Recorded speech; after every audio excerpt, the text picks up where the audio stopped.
What's good, Fin Nation? What's good? It's your boy Reason. We are back here for another one, a special Saturday edition. We'll be live till just after 10 p.m. tonight. I hope everyone is having a fantastic weekend thus far. I know today for the Dolphins, it was another fantastic practice for Tua Tagovailoa and the receiving core. We're gonna hop into all of that. We're going to break down. Check this one out, everyone. I have about 20 highlights. All right. I got about 20 highlights for us to go over tonight. So we got a ton of video highlights from today's practice. Just to go over, we got like about 20 of them. I'm not even exaggerating here. Like, let me legitimately count right now how many we got going on here.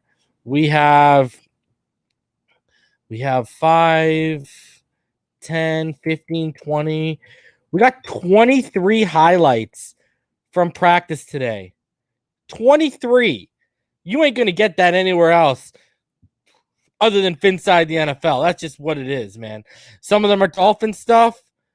Another of them were sent to me by Dolphins Country on IG. So we got like a ton of stuff. We got a ton. We got some from some other random Twitter users. Like, we literally got 23 highlights to go over tonight. So it's stacked up. We on a packed show today. We're gonna go over the Palm Beach Post, the Miami Herald, the Sun Sentinel, all of that. We're gonna go through the Twitter timelines and read a bunch of plays that happened today, lay them out for you guys. So we got a ton to get into, man. And yeah, it's it's a jam-packed show tonight, that's for sure. So I'll go through all the info, and as usual, then I'll open it up to you guys, and we'll go from there, man. So the highlights, as usual, I will save until after we go through all of the info and the updates. So yeah, we got a ton of highlights, man. We'll get into all that. Before we do, though, if you'd like to donate to the channel, you can do so through the super chat. You can also do it through paypal.me/Phinside. Become a Phinside the NFL Patreon. Last night I put up Deshaun Watson news. Tonight I will be putting up, we'll talk a little bit about it here. I have some exclusive Xavien Howard info that you're not going to find anywhere else. And that'll be added to the Patreon after I'm done going live tonight. I'm going to give you guys a little bit of the information today, but I'm going to go into far more detail on the Patreon, and that'll be once I'm done tonight. So there's a lot to unpack with the Xavien Howard stuff, man. So we're going to get into that. I got a ton of stuff that I'll be adding to the Patreon. We'll talk a little bit about it here. I have some info that I'll talk directly on here about. Shout out to Drew Brew. He said, thank God for my homie Reason on my vacay. You, my fixed brother. Appreciate you, homie. So, yeah. So, we'll talk about X. I got exclusive information, a ton of information on Xavien Howard. That'll be added to the Patreon, and I'll give you guys a little bit of it here to pump into your veins for those of you who aren't on the Patreon. But if you want to become a Patreon, patreon.com/Phinside the NFL. As always, shout out to all my patrons: Rhino Sith, Big Spike 94, K All Day, Ramon Casillas, Seth, Slim Pickens, Marino's Goat, Keith Davis, your boy Trev, Josh, Jazz 803, Martin, Zoe Vegas, the Arkham Elf, Irving, Drew Boo, the show, Jawar Thompson, Jeff Jackson, Andre Villarreal, J Love, Todd, the Enigmatic Man, Georgie Boy, Florida Born, Kentucky Grown, Michael Rodriguez, Dennis Klassen, Philip Leduc, Tommy Flores, Ron Levy, Marino Ron, Anthony J. Marine, Brett Potvin, Joe Crotwell, Rhonda, Logan, Just Keep Waddling, Justo, Robert Martin, Regil, Drip Entertainment, Anything's Possible, Troy, Nelson Alfonso, Ernesto Gonzalez, Rafael Lopez, Franklin Lejeune, Timothy Sapanessa, and Dylan Tataro. Listen, if you are a Patreon currently and you have not been modded, please let yourself be known in the chat right now so I can make sure you're modded. Man, we're only 2 Patrons away from hitting 50. So can we hit 50 Patreons, man? That's the real question, man. So that'd be awesome if we could hit 50 Patreons, especially during this stream. That'd be pretty sweet. So again, there's going to be exclusive Xavien Howard information going up there once this is done. So if you're a Patreon, not only do you have mod access, you have insider info access. And when Game Pass gets their shit in order and I can finish my Raekwon Davis, you'll have first access to the Raekwon Davis, but so will the members too. And shout out to all the channel members. If you'd like to become a channel member, you get the badge next to your name. You also get use of emojis, and you'll get exclusive access to videos before I post them, like the film studies and stuff. So if you look below me, right beside the subscribe, it says join. You can join there. There's multiple levels. Also in the description is the link to the Patreon, as well as a link to join and become a YouTube channel member. And we're growing, man. We are at 111 YouTube channel members. So I want to shout each and every one of you out. Damian Deese. We're going to talk about Damien in just a second here.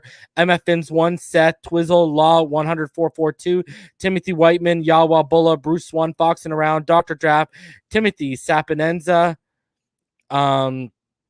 Keep rolling here. Nico Kumo, Mighty Dolphin, Dolphin Sweden, Fake Spike 94, Jazz 803, Luke Sparkman, D-Ray 91, Tilly, Flips, Marcus 84, Ty Rhodes, Florida born, Kentucky grown, SC 42, Cody Patron, The Show, Jonesy Fins Nation, Kevin Williams, Rhonda, Philip Leduc, Zachary Harris, Dennis Klassen, Powerhouse, Thunder Cleus, Birdman, 100 Ante, Ramon Casillas, Marino's Goat, Michael Simmons, Ron Levy, Chad Marchione, Tony Marine, Barry Bailey, DC, the homie, the legend, should be in the Hall of Fame, Richmond Webb, Furious, K all day, Godavaloa, Bleezy, Rhino Sith, Irving, Julian, Scorpion King, Ty Jenkins, Wayo One, Innes, Campbell, Mari, Fred Rivera, Justin Dunker, Cash, Zany Jinzo, your boy Trev, Caddyshack, 5987, Vince Forever, 72, Storm Warrior, D Hugga all day, Tuscaloosa Sosa, Darnell Canup, Big Time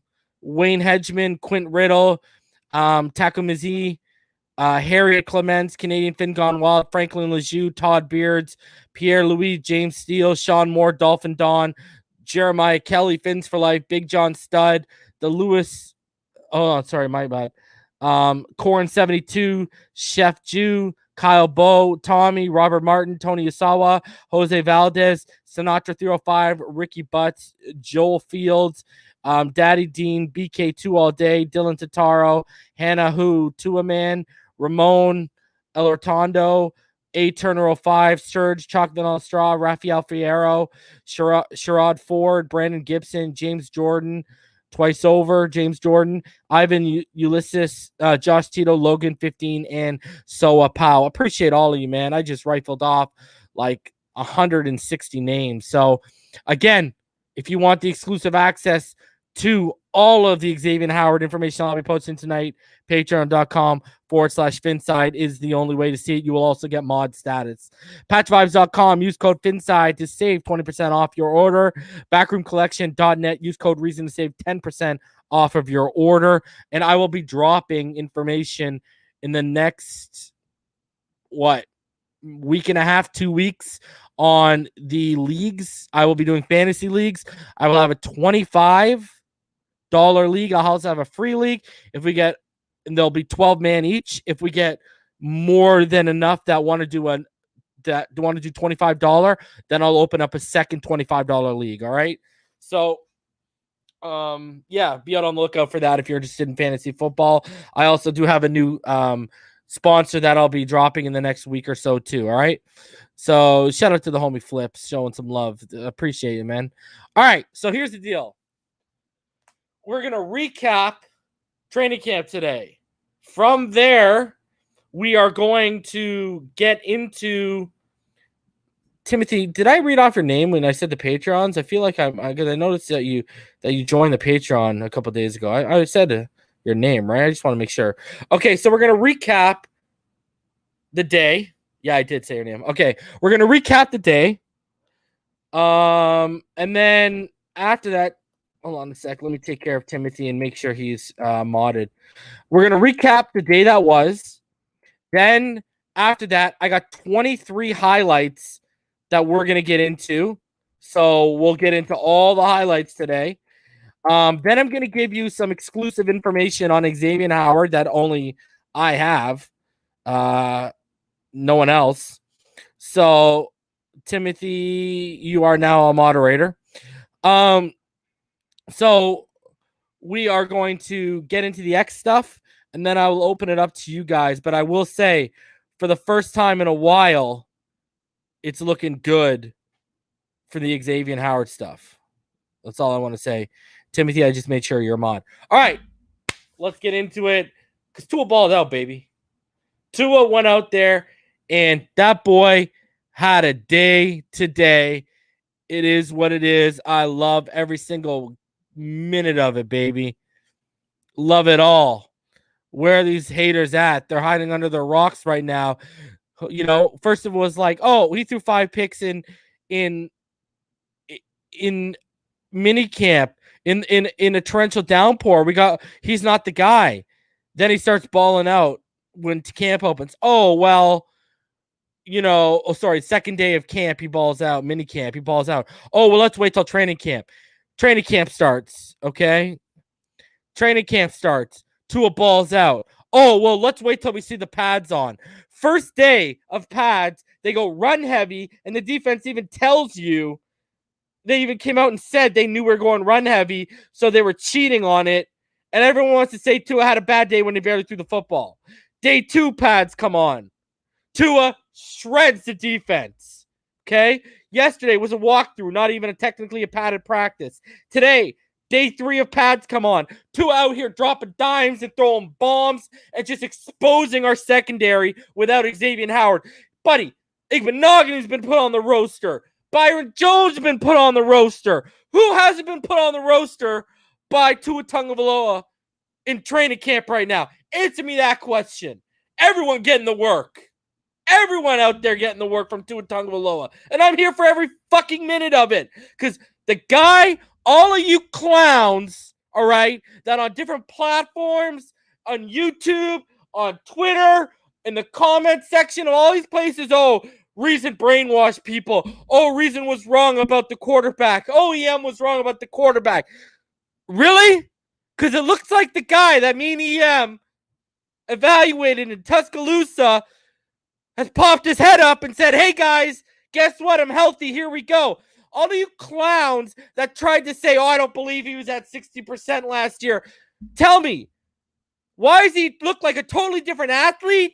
I got a clip today. I shared on Twitter. I'll share it with you guys.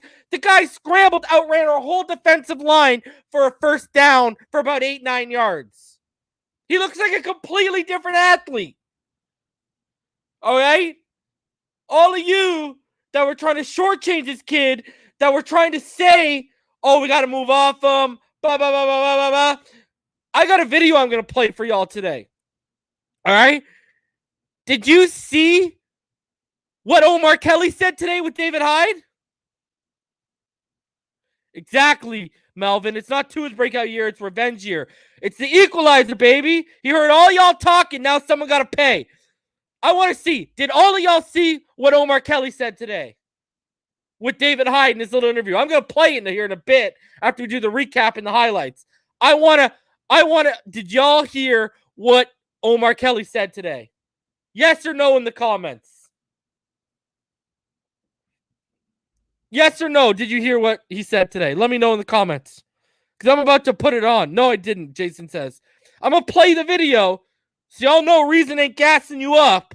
No. You know what Omar Kelly said today? Tua Tagovailoa looks like a top 15 quarterback in the NFL. That's what he said today. After just a couple days ago saying Tua is showing the mastery of Tannehill in year 5. Now he's out here saying Tua looks like he's the top 15 quarterback in the NFL. And yes, Omar wanted him, but Omar been one of the most critical people of Tua Tagovailoa. But he wasn't like one of these fools telling you, like giving you an improper evaluation because they don't watch the tape. He wanted the kid, but he was the harshest on him. Okay? And he out there saying Tua's the top 15 quarterback. I'm going to tell you right now.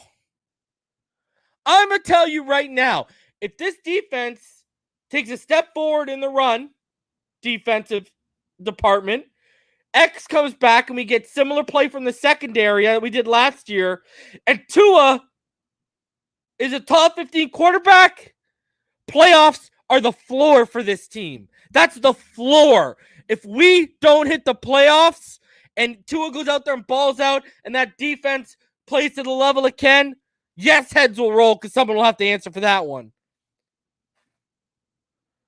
But I'm telling you right now, all of y'all that talked all that shit on our quarterback, then want to say at the same breath, you're a Dolphins fan. Go figure that one out.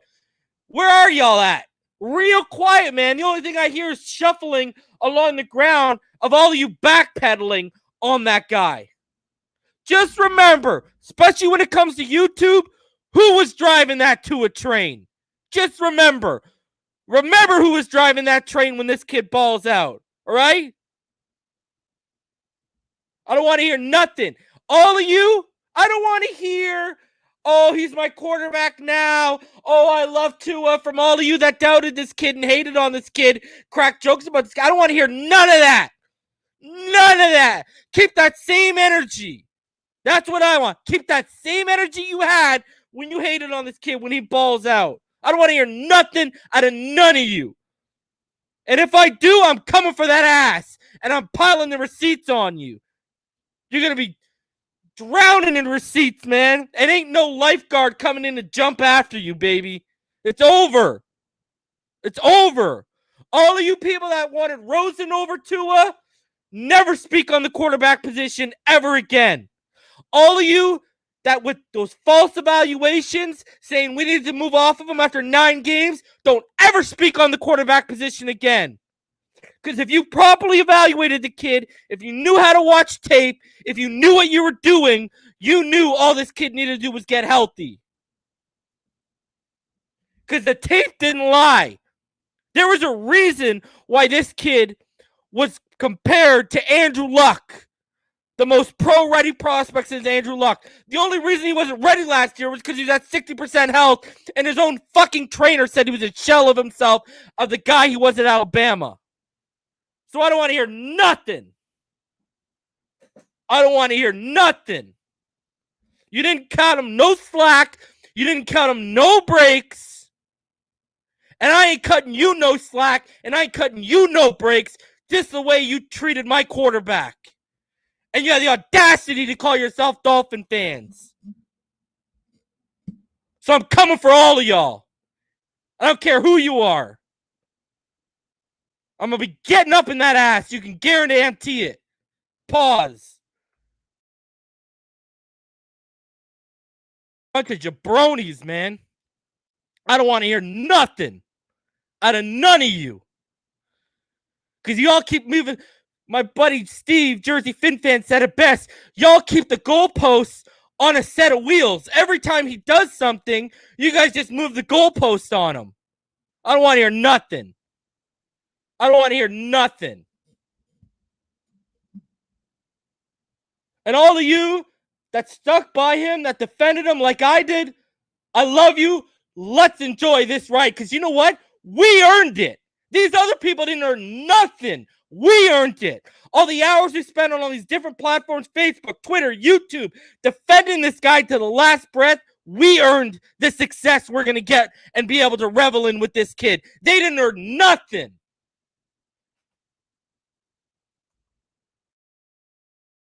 That's where I'm at with this. Don't think I ain't coming for all of y'all.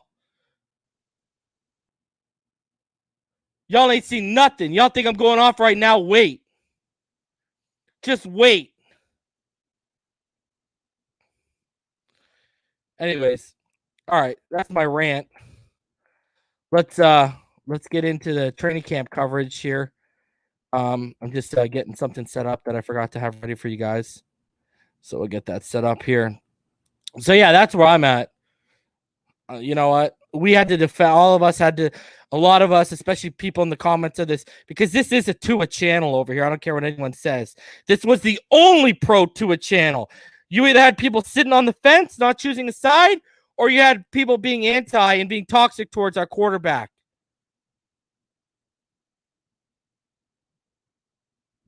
So I'm just saying.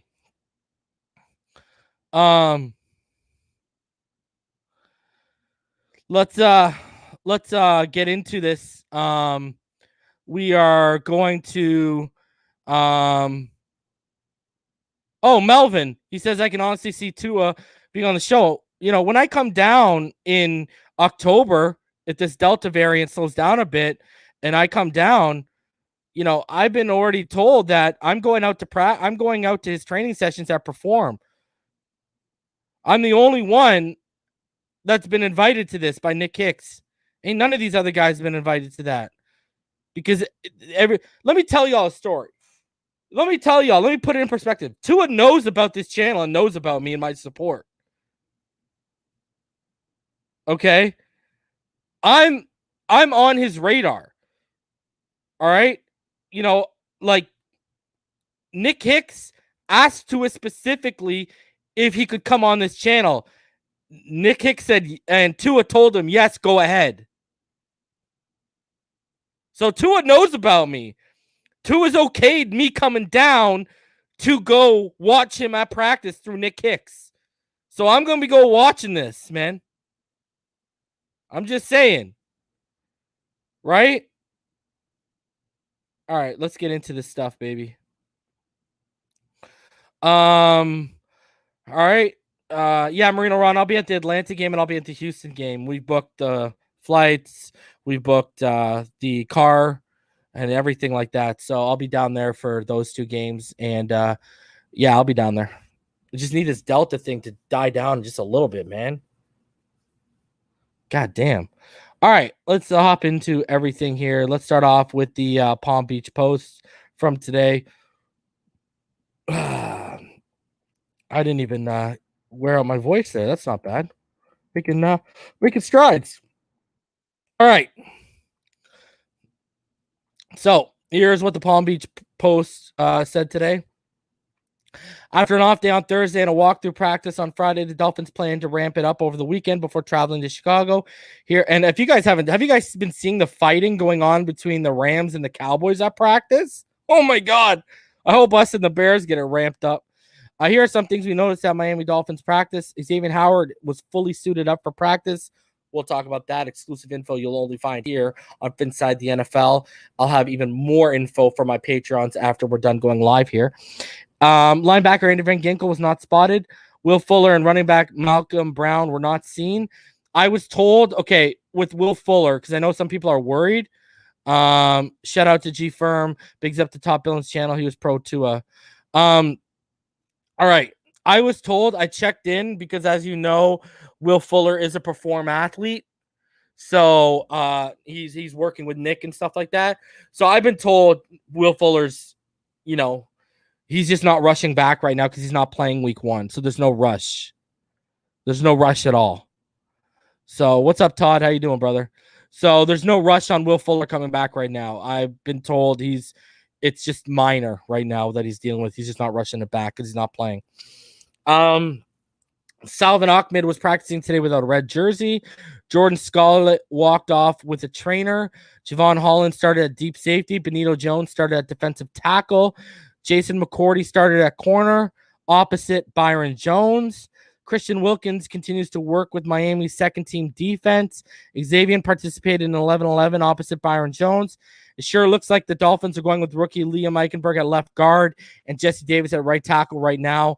Expect to see that in Chicago next week. Devontae Parker and Jakeem Grant each caught touchdowns from Tua Tagovailoa. Isaiah Ford caught a deep pass from Jacoby Brissett.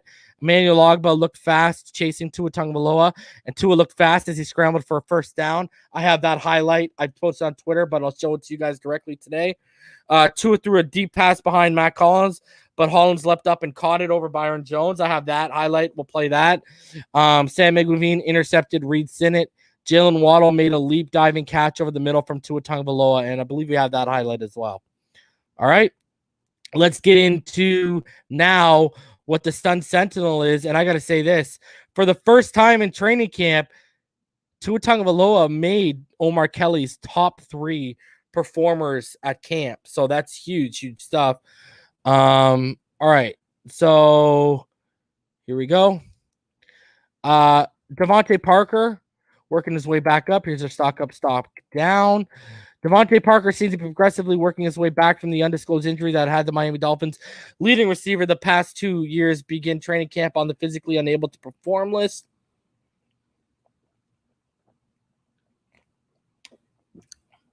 Parker got more involved in practice this past week progressed. Caught a series of passes from quarterback Tagovailoa during Saturday's 11-11 portions. He also caught a touchdown pass during 7-on-7s when he dropped into the back of the end zone, and Tagovailoa found him for the score. We got that highlight. Dolphins team focused on having Parker and newcomer Will Fuller, who missed all but one training camp practice because of a soft tissue issue he's rehabbing, healthy for the start of the regular season. Despite all the additions the Miami Dolphins have made to the receiving corps, Parker, who caught 298 passes for 4,212 yards and has scored 22 touchdowns in 56 games he's played for the Dolphins the past 6 seasons, is viewed as the front runner to remain the starting split end for the Dolphins. Cornerback Xavien Howard participated in the 11-11 period of training camp. It was only a handful of snaps in a run game centric period of practice, but it's a start for the 2-time Pro Bowl cornerback who has participated in 3 practices and 1 walkthrough during the first 2 weeks of camp. Brian Flores has said that Howard is nursing an ankle injury, and the Dolphins are uncertain if he'll participate in next week's joint practices with the Chicago Bears ahead of the preseason game next Saturday. Remember, they're off Monday, Tuesday, they're back Wednesday. Howard's slow start to training camp likely has a lot to do with him expressing disappointment that his contract hasn't been reworked. He's gone as far as requested a trade, which Flores insisted isn't on the horizon for the franchise. Matt Skura and Solomon McKinley, 2 offensive linemen, spent most of the past week working with the 3rd team line. We're back with the 2nd team units on Saturday. Kinley, who's a contender to start at left guard, had a few decent plays opening up rushing lanes for Miami's tailbacks. Skura seems to be rotating with Cameron Tom to determine who will back up Michael Dieter, who has spent every training camp practice as a starting center. Sam Miguelvin had a series of impactful snaps during Saturday's session. The former starting inside linebacker picked off Reed Sinnett pass that was batted in the air during 11-11s.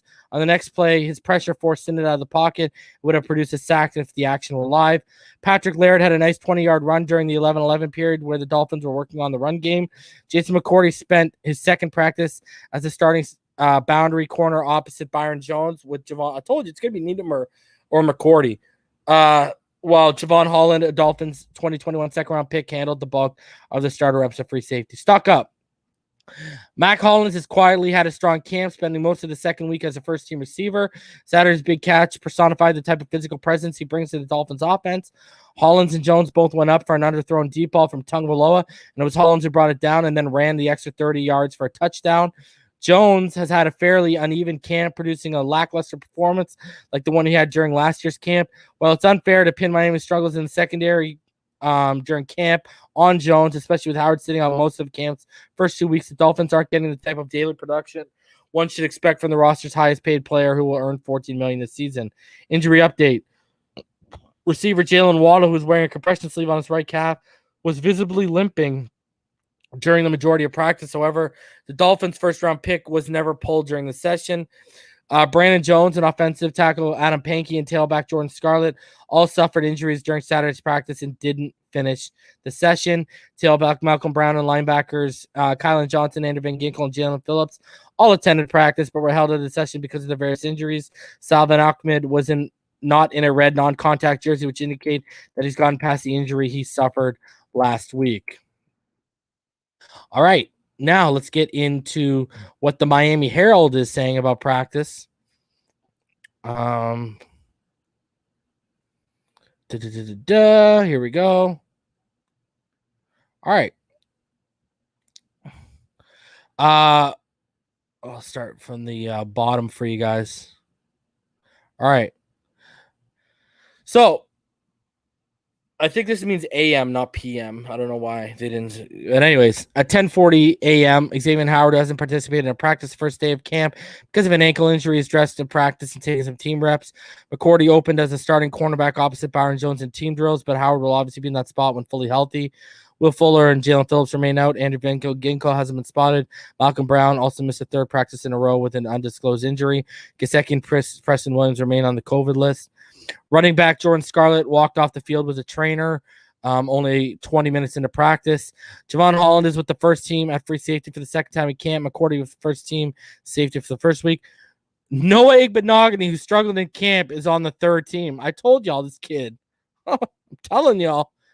For the sixth practice in a row, the Dolphins are going with the same offensive line. Austin Jackson at left tackle, Eichenberg at left guard, Dieter at center, Hunt at right guard, Jesse Davis at right tackle. Dieter, Jackson, and Hunt have been first team all 9 practices. Saul McKinley, a 13-game starter at guard last season, is with the second team.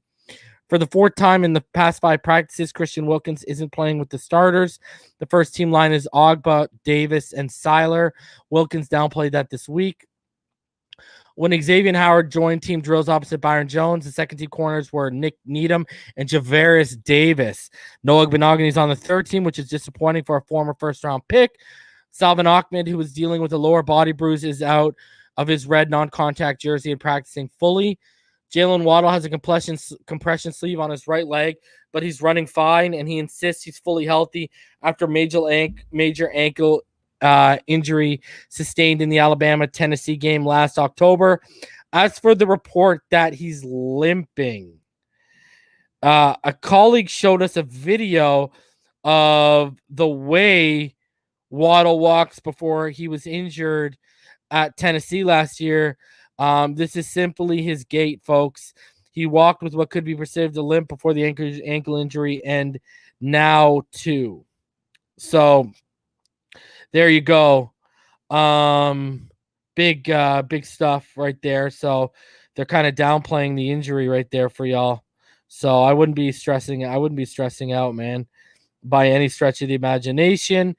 Tagovailoa threw identical touchdown passes in the corner of the end zone to Jakeem Grant, Devontae Parker in 7-on-7 drills. Byron Jones was on coverage on the Parker throw. On both plays, Eric Rowe was late in coverage. Bernard McKinney made a strong play to stop Myles Gaskin for a short run. Tua Tagovailoa delivered a nice intermediate dart to Jakeem Grant on consecutive plays. I have some of those highlights. Then Tua threw a 30-yard pass to Albert Wilson. I have that one too. Tagovailoa has been very sharp against Saturday, but Byron Jones broke up Tua's deep sideline pass to Parker. I have that one too. During a simultaneous session on the other field, Isaiah Ford rose above double coverage to catch a deep pass from Jacoby Brissett. Brandon Jones left practice and walked into the facility under his own power for what appeared to be a lower body injury, possibly an ankle. Jacoby Brissett led the second team offense on a long drive, but it was ended before a natural conclusion, such as fourth down stop or touchdown. Second team defense included Wilkins, Butler, and Tyshawn Render or Strobridge on the line. So there you go. Render and Strobridge, shifting out on the second unit. Duke Riley, Calvin Monson, and Sam McGuiveen at linebacker, Fledgelum at safety, and Kravon LeBlanc and Nick Needham at safety. I think he means corner there. Tagovailoa had a nice 10-yard run, which I have for you guys after being flushed out from the pocket by Emmanuel Ogba. Myles Gaskin continues to look very good in the passing game, covering short catches into longer plays. Matt Collins caught a long touchdown pass from Tagovailoa on a ball misplayed by Byron Jones. The play looked like the long completion from Ryan Fitzpatrick to Hollins late in the season in the late season win at Vegas. Vince Beagle and Brendan Scarlett are the first team outside linebackers, edge players, with defensive end Ogba in the injury absence of Jalen Phillips and Andrew Van Ginkel. Tua ran into the end zone from 3 yards out for a TD, but were not permitted to reveal the scheme. Then, as red zone drills continued, Durham Smythe extended his body to catch a 3-yard touchdown pass from Tua Tagovailoa. Continuing on, Benito Jones knocked down Reed Sinnott's pass, and it was intercepted by Sang Iguavine on a deflection. Iguavine then got good pressure on Sinnott. On a subsequent play, Terrell Bonds had good coverage on a Sinnott pass. Jalen Waddle jumped for a brilliant 20-yard catch from Tagovailoa. Then Tagovailoa threw a 30-yard pass to Mac Hollins, who caught it with one hand. Hollins is making a strong case for a roster spot. Jason McCourty working at cornerback, then knocked away a pass intended for Jakeem Grant. Jason Sanders is 6 for 6 on field goals today, including a 69-yarder. Wow, that's a long field goal. Jesus. All right. Let's recap. I got some notes to go over from today's session. Then we'll get into the highlights. Then I want to show what Omar Kelly said to you all. And then after that, I want to give you guys some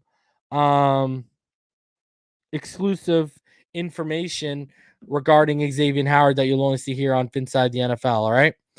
All right. Let's hop into it here. Okay. All right. So starting off, wide receivers were working on press releases, which I have some video of, and it makes you realize how fun matchups they are. I got them working on pads on the release. Parker on X, Byron on Wilson, Waddle on Igbenogany. So starting off with some one-on-one individual drills, right? All right, continuing on though.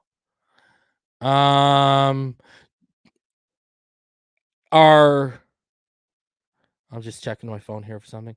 Our DB's coach, Alexander, he was teaching a rep and wrap and finish drills with the safeties. He buried Brandon Jones into the pad. Xavien, apparently, like, it looks like he could still possibly play. He looked like that good. So it was apparently really impressive from him. So love to see that.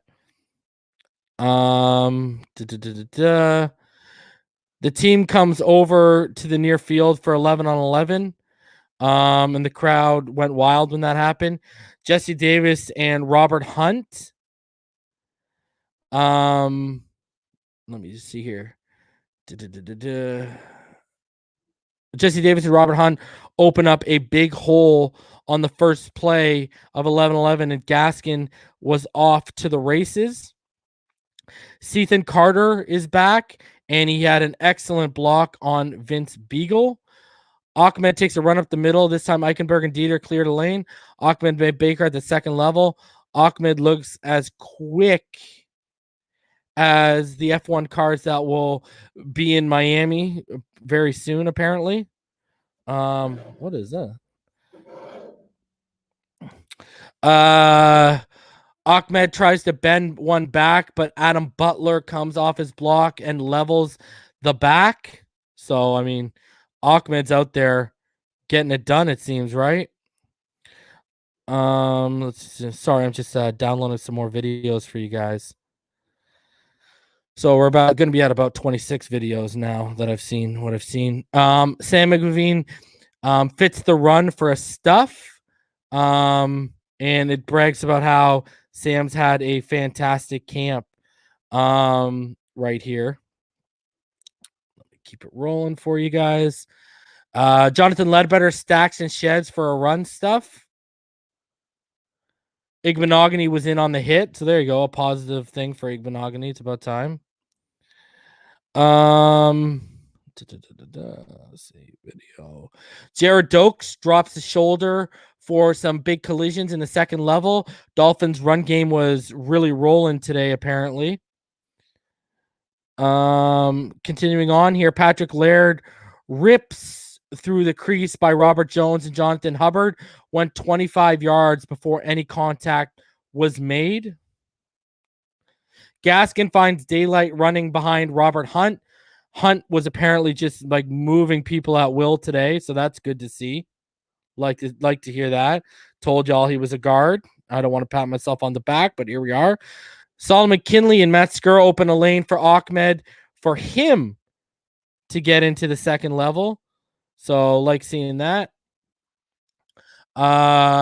Christian Wilkins comes off a block and wallops the back, and it was a short gain by Jared Dokes. So you rarely ever hear Dokes being on the wrong side of a hit, but there you go. Dolphins DBs handling the intermediate to deep portion of the 7-on-7 period well. Everything's covered up. Tua is getting it out to the running backs and the tight ends. Tua finds Jakeem Grant on a slant with the fastball between a pair of defenders. It was a good catch by Jakeem to snatch it, flashing through a tight window. Coverage bust then leaves Jakeem all alone on a takeoff to the end zone. Tua finds him for 6, and that touchdown to Jakeem Grant was apparently from about 25 yards out. Just download these. Also, shout out. I just want to shout out quickly to the new Patreons because David Figley, Brendan Smith, and Dylan tonight. I appreciate each and every one of you. Brendan, David, if you are in the comments, please comment right now so I can make you a mod. All right. So make sure you comment in the comment section right now. All right. Continuing on. Parker gets off press and gets behind the corner for a touchdown to wrap up 7-on-7. Byron went aggressive for the jam, and Parker was able to sidestep it. Tua beats the safety, trying to come over to help on Parker. Back to 11-11s. Bernard McKinney strings out an outside run for a tackle for loss. Waddle skies for an off-target ball, pulls it down, and the acceleration is uninterrupted. The way he moves was apparently like just something to behold today. Tua to Jakeem on another slant. Jakeem with a wicked shake off the line. Brandon Jones came over and punched it out for a fumble, but Jakeem fell on it. Jakeem catches another slant and runs for 50 yards before Javon Holland tracks him down and runs him out of bounds. I actually have that highlight for all of y'all to see when we get to the highlight portion of the show. All right. Which we're not too far away from. Albert Wilson gets behind the defense, and Tua finds him for a big gain on what would have been about 30 yards or a little bit more. So, I mean, hold on a sec. David Figley, there you are. I've modded you, David. Appreciate you. So there you go. I took care of you, David. The only one I need to take care of in terms of mods is there's one more of you out there. Brendan Smith, if you're out there, comment in the comment section below so I can make you a mod. All right. Keeping going on here because there is more to go. Jacoby Brissett dials up a long ball on the far field. And Isaiah Ford makes another big play. I have that for you guys. Watched a good bit of Robert Hunt in that period. Travis Wingfield said he showed a good mix of power and flexibility to get good initial surge in position. Then the work to counter secondary moves and stay on blocks. Told you, this guy's going to be a stud inside. You watch. 2 under some heat, gets it to Waddle on a shower crosser, and then the fun begins. Explosion, wiggle, and Waddle went off. Brandon Jones then came off with an injury. Tua takes a snap and lays it out downfield immediately against the blitz. Parker had a step, got hands on it, but Byron Jones flies in and breaks it up. Tua today was seeing the defense well and attacking accordingly and quickly. Back to 11-11. Adam Pankey carries a block all the way across the formation. Duke Riley matched up with Salvin Ahmed and matched him step for step. Brissett tries a back shoulder ball, but it's a bit off target. Riley stands and signals incomplete emphatically. Pressure from Tino Ellis as the ball gets off. Looks like it impacted the throw as Brissett was a bit short off his target. Calvin Munson and Jared Dokes meet at the line on a run. Dokes is a downhill freight train, but Munson brought his lunch pail to work today. Christian Wilkins with an effort play, recognizes a quick screen, gets in the lane, Brissett tucks and runs away, and Christian Wilkins chased him down the entire way. So good stuff by him right there. All right, keeping it rolling. Guys, smash that like button to show some love. Subscribe if you're new. We want to hit 5,000 before the end of training camp. Eric Rowe and Jason McCourty in tight coverage on Wilson, incomplete from Tua. Ogba gets a pressure and Tua escapes quickly. Outruns the rush for a nice chunk of yards on the other side of the formation, 10 or so. I got that video. Shout out to Nick Hickson for getting our quarterback one ready. Myles Gaskin catches in the flat and puts a move that got him around both Baker and Byron Jones. He too looks faster. Gaskin. Zach Seiler comes in and greets the ball carrier right at the mesh point. He has a rep or 2 or 3 like that daily where he's in there immediately. I got that. I'll rep on tape too. Red zone drills now. Eric Rowe blankets Shaheen. Tua throws ball away from leverage. Ball hits Shaheen on the money, but Rowe separates the hands for the breakup. Tua fakes the give to Gaskin, pulls it out, and goes around the outside for the rushing TD. Good read as the Miami DTs crashed inside quickly. It was Butler and Raekwon Davis. Tua throws wide to Durham Smythe, who makes a diving catch for the 1-yard touchdown. Benito Jones rejects a center pass at the line, and Sam McGuiveen finds it for the interception. A crease opens up, but Iguavine knocks his man back into the gap to shut the run play down. Jason Sanders hit from 34, 2 from 34, 1 from 39, 1 from 44, and 1 from 49 today. So obviously that contradicts the Miami Herald report. Waddle runs the seam. Tua rips it. Waddle fully extend, makes a catch for 15 yards to kick off the 2-minute period. Ogba comes in for a would-be sack. Tua fires to Hollins, who pulls it down one-handed. Byron Jones has airtight coverage on a go ball from Tua to Wilson, incomplete. Jason McCourty works around Jakeem to get his hand on it for pass breakup. McCourty was really strong day today. Offense got the ball in the field goal range, and Sanders hits from 51 in the first 2-minute period, led by Tagovailoa. Waddle and Hollins had the big plays. Kirk Merritt catches a curl route on his knees. Strong hands and tight coverage by Javaris Davis. Good throw by Brissett. So there you go. Merritt's still working with the 2s. Shaquem Griffin forces Brissett off the spot and throws it away. Brissett finds Ford, who had another catch on a ball off his frame. Been doing it all camp.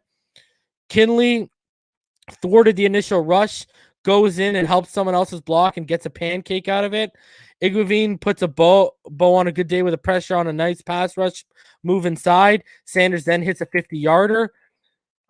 So yeah, that's it from those takes. Now, a couple other notes for you guys.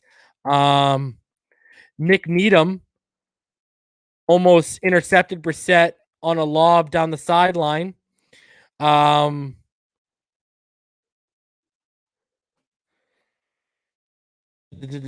me see here. Benito Jones was getting some work with the 1s today. Jordan Scarlett got a handoff with the starters and had a good run when he did. Jonathan Ledbetter squashed Patrick Laird trying to run left. And that was against the 3rd team.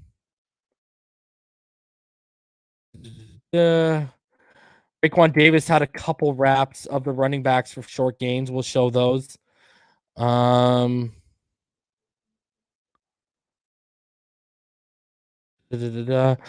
Individual drills. Malcolm Perry got past Tino Ellis and made a nice play. Jakeem Grant and Jalen Waddle were the kick returners today. Noah Benogany was not involved. Isaiah Ford was the 3rd kick returner today. Let me just go through here, make sure I'm not repeating myself. Gaskin caught one out of the backfield, but Jerome Baker was right there and probably would have laid a licking if it was in real live action.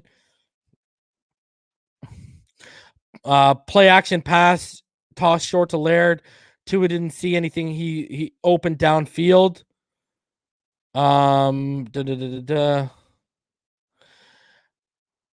Albert Wilson had a pass go right through his hands on a curl route.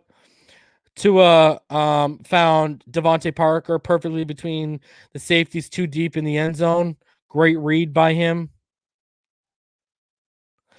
And Laird had a nice run. John Jenkins, though, brought him down behind the line of scrimmage. Tua on the bootleg, threw a little too high, but Waddle got up and made the catch. Ogba had a defensive offside.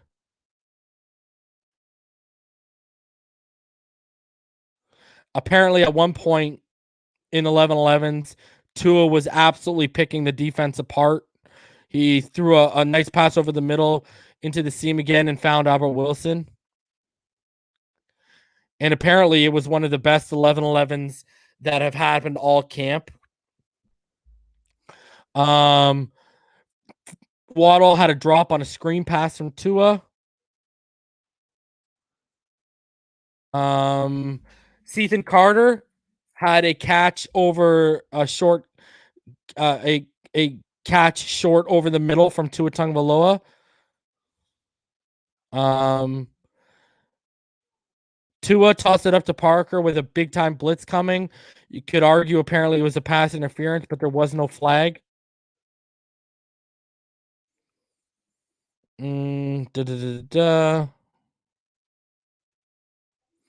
Preston Williams was on the sideline throwing a football on the sideline with one of the staff. Coleman was with the second unit. Wheel route for Jordan Scarlett from Brissett. He couldn't stop short enough to make the catch. There was a bad pass from Brissett. Malcolm Perry was with the twos. Tino Ellis came on a blitz and Brissett barely got it off in time. Pass was incomplete. Brissett elected to keep it. Saw some good block on that play from Matt Skura. Brissett then had a pass that went flying out of bounds. Play action to it, throws over the middle, and it's off target, intended for Albert Wilson. Now a false start on the offense.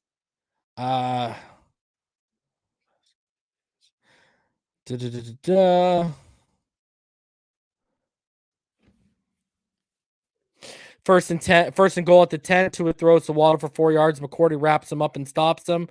Eric Rowe then breaks up a pass intended for Shaheen on 3rd and 6. Tua tosses a pass up to the corner of the end zone, but Rowe gets called for pass interference. So it would have gone to the 1, but for practice purposes, so they made it a 1st and goal on the 1. Tua keeps it through himself and runs for a touchdown. 2-point conversion. Smythe dives in and catches it to make it good. Once again, Tagovailoa drives the offense to a 6-point score.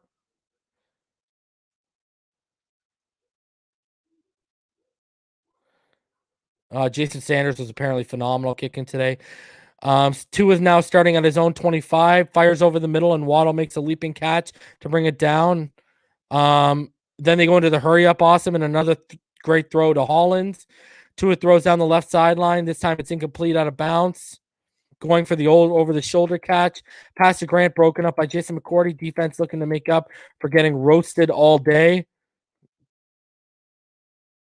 And they set up Sanders for 50-yard field goal on that drive, and he nailed it. Shaquem Griffin was making it a hard day for Larnell Coleman. Griffin then blew past Larnell Coleman for a would-be sack. Brissett then found Ford for a 1st down as Needham comes racing over for the tackle. Brissett then finds Hunter Long near the sideline for a 7-yard gain. Perry makes a nice catch over the middle, tackled by Nick Needham. Nick Needham was all over the field. So continuing on here. So my final little notes here. So there you go. Howard, he participated in 1-versus-1 tackle drills, and he got beat by Lynn Bowden on a nice juke move. Howard was also in the 6-versus-8 portion and looked fluid. When practice was over, Xavien Howard could be seen running gassers with several players, including Jacoby Brissett. Tagovailoa, as you all know, had a very strong practice. He seems to have settled on punishing the Dolphins defense deep whenever they bring pressures to him, so that's good to see. Had several hookups with Jakeem Grant, a big 50-yard TD throw to Mac Hollins that will show that Hollins beats Byron Jones on. And then the best play of the day came from the 25-yard line going in, where he recognized cover 2, dropped a throw behind Byron Jones and in front of Eric Rowe for the touchdown to Devontae Parker. On another play to Parker, the Dolphins dialed up a blitz, and Tua responded by throwing a deep fade to Parker on Jones, where Jones made the play. And it could have been a pass interference on that play. So Javon Holland, he had a miscommunication on a coverage and allowed a big post completion to Albert Wilson. He also a bit late on a 20-yard. He was also a bit late on a 20-yard curl to Jakeem Grant, and those alone were a cause for further instruction, which he did receive from several players. Adam Shaheen is now with the first team tight ends on an 11-man personnel in the absence of Mike Gesicki. He had a strong day. It looked like today he was in direct competition with Hunter Long.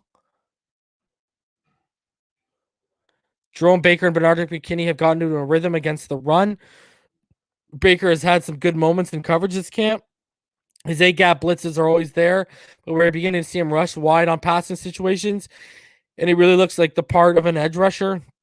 Jerome Baker has consistently been a top camp performer, and this season is no different. Andy Van Ginkel was not in pads today, but he was coaching up Jalen Phillips in the install portions of practice. So it was pretty widely renowned that Byron Jones struggled today. So, all right. We are going to get into the training camp highlights. But first, I want to show, actually, you know what? We'll get into the highlights and then we'll get into the video from I want to show y'all what David Hyde and Tua had to say today. So we'll get into that. Hold on. Hold on a sec. Let me just properly label these videos so I know what the hell I'm telling you guys.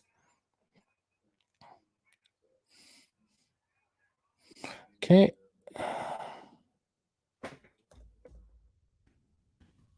So we got about 26 videos. All right, guys.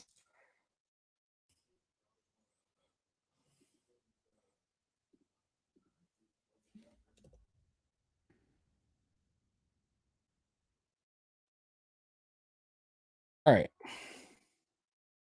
Last one here. Okay, I know what that is.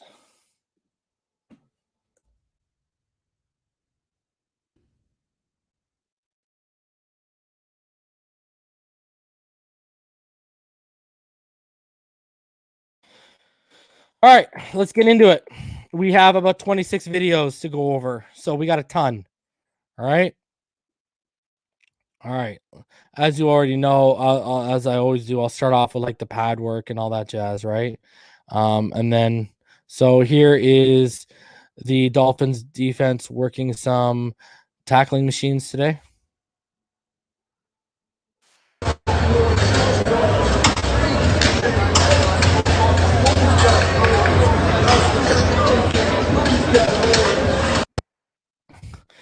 Good stuff. All about the techniques and the fundamentals, right? All right. That might actually be my only boring, like non-action video for you guys today. Let me see here. I think that was my only boring non-action video. Oh, okay. No, I lied. Here's Preston Williams and Alan Hearns working on their releases off the line, getting jammed on the line with the pads. You'll see right here. Look at he jams them with the pads, working to get around. There you go. Good stuff.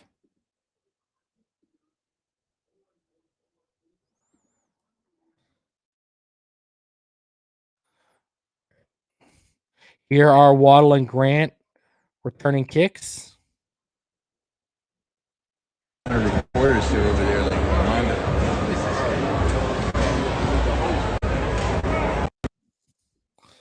there you go. All right, let's get into it now. Now we're getting into this. Now we get into this stuff. All right. So let's.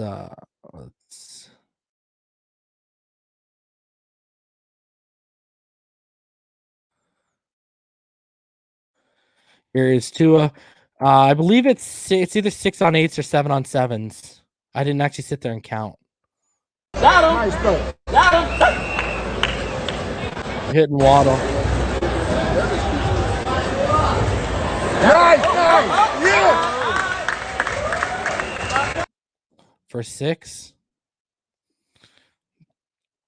For 6 from Tua. Here is Zach Seiler stuffing a Gaskin run.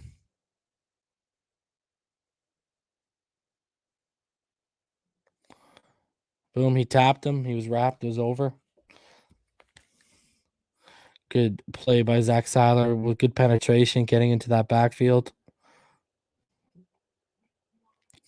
Here is Tua Tagovailoa to the number 6 overall pick, Jalen Waddle.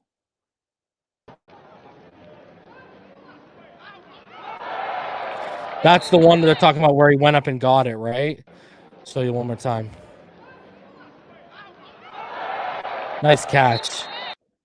That ankle must not be bad if he's getting those kind of hops going right now. Here is Tua Tagovailoa to Devontae Parker.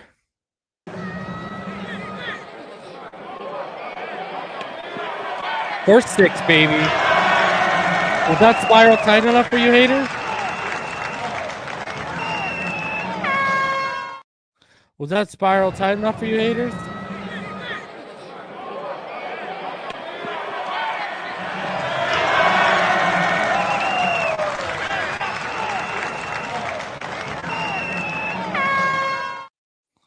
Take that out. All right. Here is Benito Jones tipping the ball up and Sam Xavien getting the interception.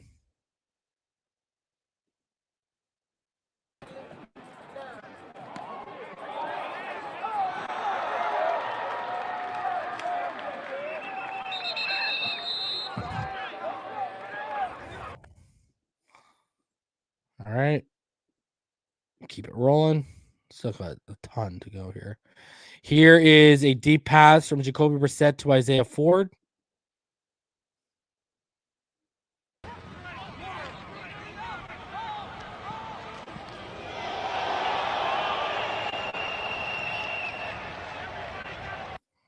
One more time for y'all. Nice throw by Brissett.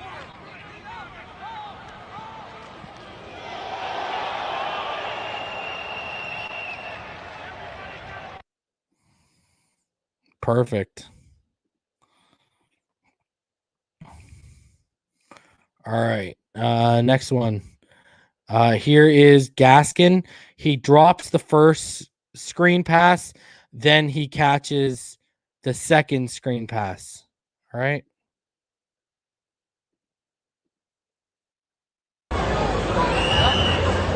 So this is a drop by Gaskin.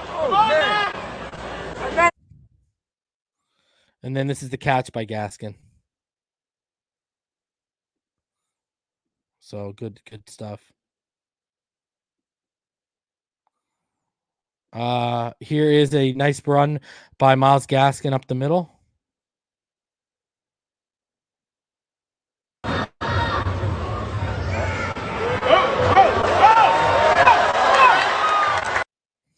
One more time for y'all.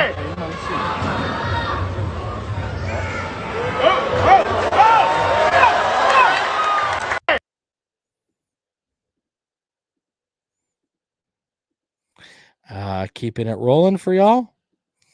Here is Matt. Well, I'll say that for the end. Here's a pass breakup by Eric Rowe.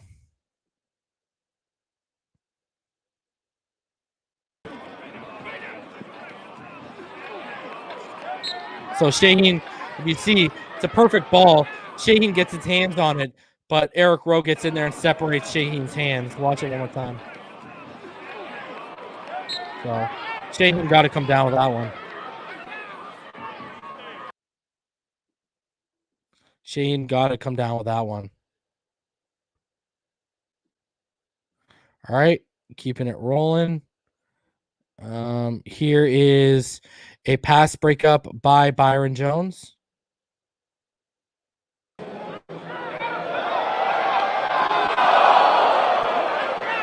To Parker.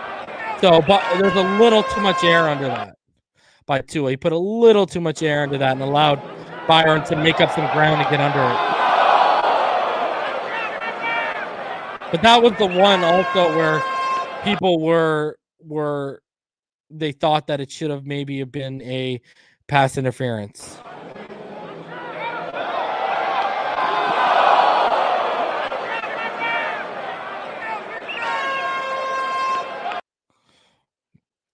So, all right, keeping it rolling.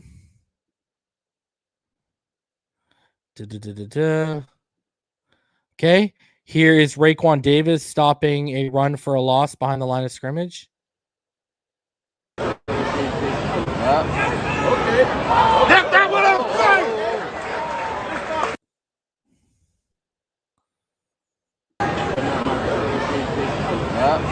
Okay. That's what I'm saying.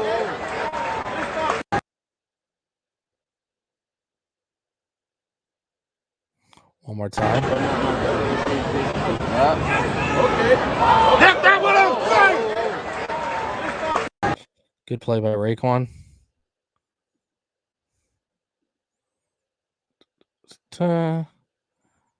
Here's Raekwon again stuffing a run at the line of scrimmage.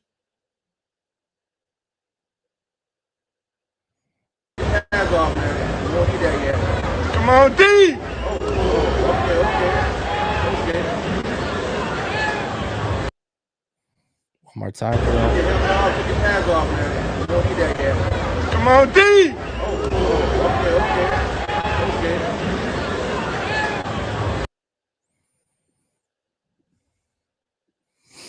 If it's lagging for you right now, when this video processes and uploads it to YouTube, if you go back and watch it, it won't be laggy because it processes the raw file that I'm doing backstage, so you'll be good.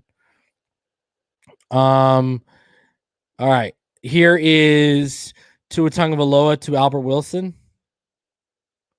for a nice game.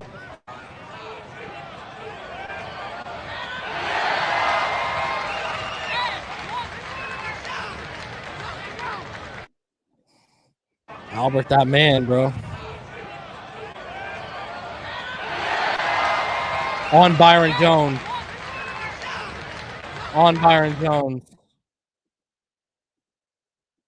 All right, next one. That was on Byron Jones, just so everyone knows.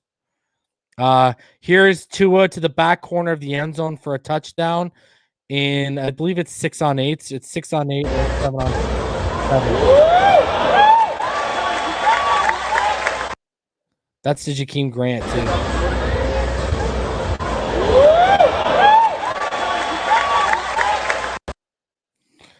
Tua finding the 6, baby. Finding the 6. Here's 2 on a bootleg to Myles Gaskin.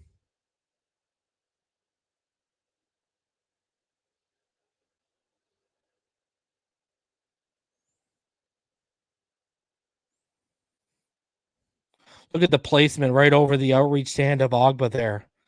That is so nice. I want to show that one more time. Watch Ogba get his hand up and Tua just lofts it over. Perfect. That is perfect. Wow, that is good stuff by Tua, man. That is fantastic stuff by Tua. All right, here is 2 on a bootleg to Jalen Waddle. Oh, baby. I see you, Tua. Okay. Okay. So Waddle some love, baby. takes the hand off and rolls back out. I see you, Tua. Pressure came up to him too, and he got the ball over. Good throw.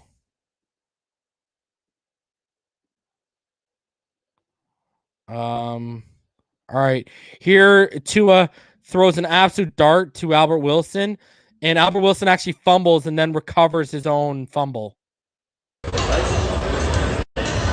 Yeah. Got him. There you go. Fumbles right there, and then dunks on it. Yeah. Got him. There you go. So, don't want to see a fumble, but good heads-up awareness. All right, next one. Here is Tua hitting Jakeem Grant on a slant. Nice. Blows by Byron Jones. And then Javon Holland has to pitch him up. Nice.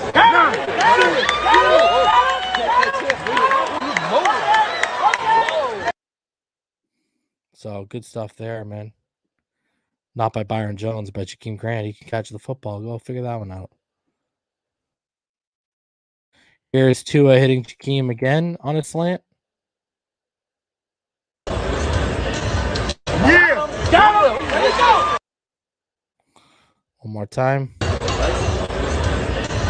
Yeah. Got him. There you go. There you go. Good stuff. Jakeem Grant catching the football. Love to see it. Such a rarity. All right. Here is Tua again. In a 7-on-7 out the sideline. There you go. Nothing real special with that one. Just got out. And then here Tua rolls out. And he hits for first. He hits Albert Wilson here. Oh. Yeah, boy. Swing it. Swing it. Got him. There's another view of that one we saw earlier. That's what this is. This is the sideline view. Boy. Swing it. Swing it. Got him. Two out here making plays, baby. That's all I know. That's my quarterback. All right. Defense is getting shredded by him. I love it. All right. I got here. I got 3 plays left. So here is Tua to Matt Collins for a big play.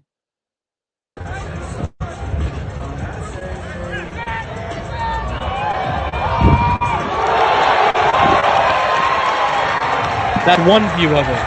I'm giving you the behind view. That's the 50-yard touchdown where he beat Byron Jones. And then Matt dunked. So I got 2 angles of this throw. This is the first angle. I got 2 angles of this throw. One more time for you. Byron Jones is out here getting roasted.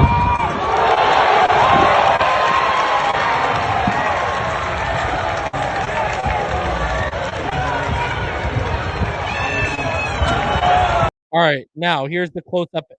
Now I got the close-up angle of that throw for you guys. So Hollins beats Byron Jones. This is the close-up view.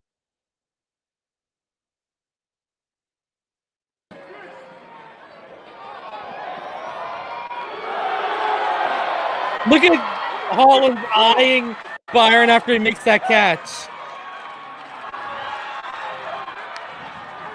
Gutter. Watch this again. He eyes Jones after he makes the catch. Ah! Woo!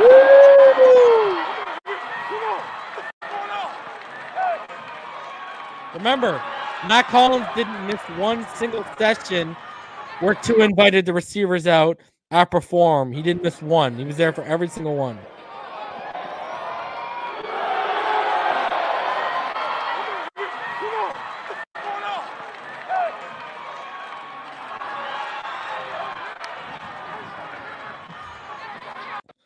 Let's do it one more time because I'm loving life.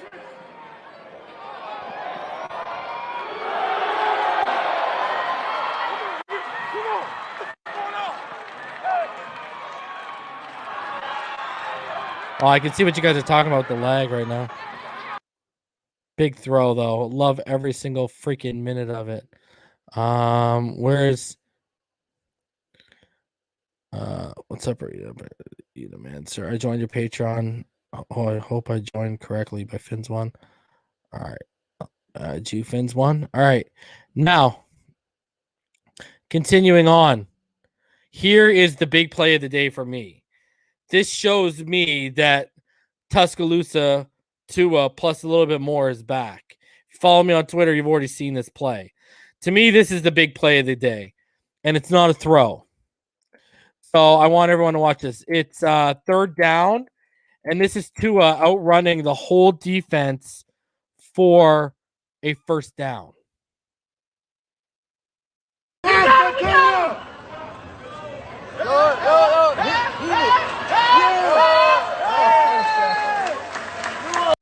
Like, he's outrunning Ogba. He's outrunning everyone right here. Make it happen, Tua! Look at Ogba gets free, chasing him. Look at that. Like, this is Make it happen, Tua!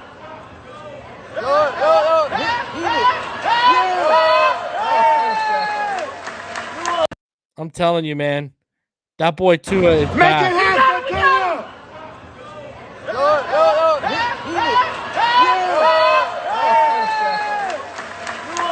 Love it, man. To me, that was the play of the day because that shows that athleticism from Tua is back. All right. Let's get into the Omar Kelly video. Then I'm going to give you some exclusive news on Xavien Howard. Remember, if you're a Patreon member, I'll be giving you even more exclusive news on the Xavien Howard situation once the show is done. Tonight, I'll be uploading a insider info post. But I do want to talk a little bit about X. So this is what I was talking about earlier when I went on my rant. I believe this is the video where Omar Kelly, I want everyone to listen to what Omar Kelly says here. All right.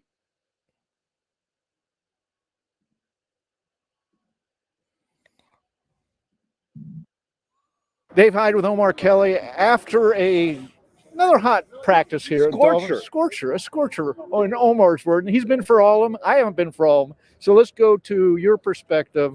Everybody wants to know every day about Tua. How did he look today and sum it all up in camp so Looked far? good today. I think he's only had one mediocre day of practice. I don't think he's had any bad days of practice. The accuracy, the anticipation, the understanding of the offense, reading the defense properly timed. Is it to the level where I expect it to be, which is him being a top 10 quarterback? It's not there yet. But I would think right now he's ready to be a top half of the league quarterback. The only concern I have about him is the same concern that Nick Saban had when he was coming out of Alabama. There are times and instances when he holds onto the ball just a smidgen too long. And I know it's practice now, but those are the plays that can lead to sacks and somebody getting hurt. All right, let's go right to Xavien Howard now. So there you go. They are talking. He called him. We have heard that. A top half of the league quarterback. And we all know there's 32 teams. So he basically said he's a top 16 quarter. He's playing like a top 16, top 15 quarterback right there. Right? He said he's not top 10, but he's top half of the league. That's top 16. That's big. That's huge. That's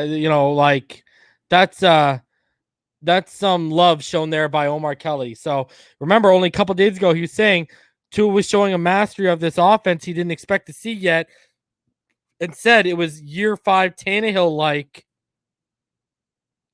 And he said, but Tannehill didn't have his accuracy or pocket presence. So that's huge. All right. Before I open it up to you guys for a little bit, final little thing here. Final little piece here, okay? If you follow me on Twitter, you've already seen this. And we're going to get into it. So, this is what I was told.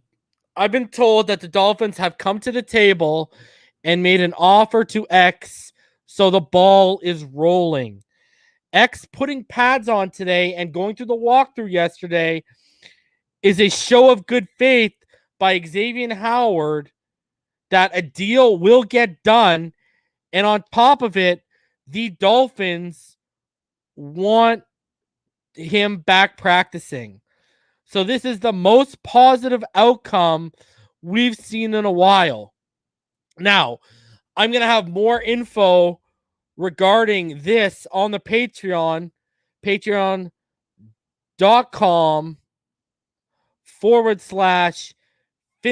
the NFL is how you can join. You get mod status, plus you get insider info. I will be going into deeper and adding a lot more context to this comment here. But from what I'm understanding, the Dolphins have gone back to the table with Xavien Howard. They have made an offer to X, and X putting pads on and going through the walkthrough is him showing good faith that they're going to get a job. They're going to get a deal done. So, again, if you join the Patreon, I will be giving even more info.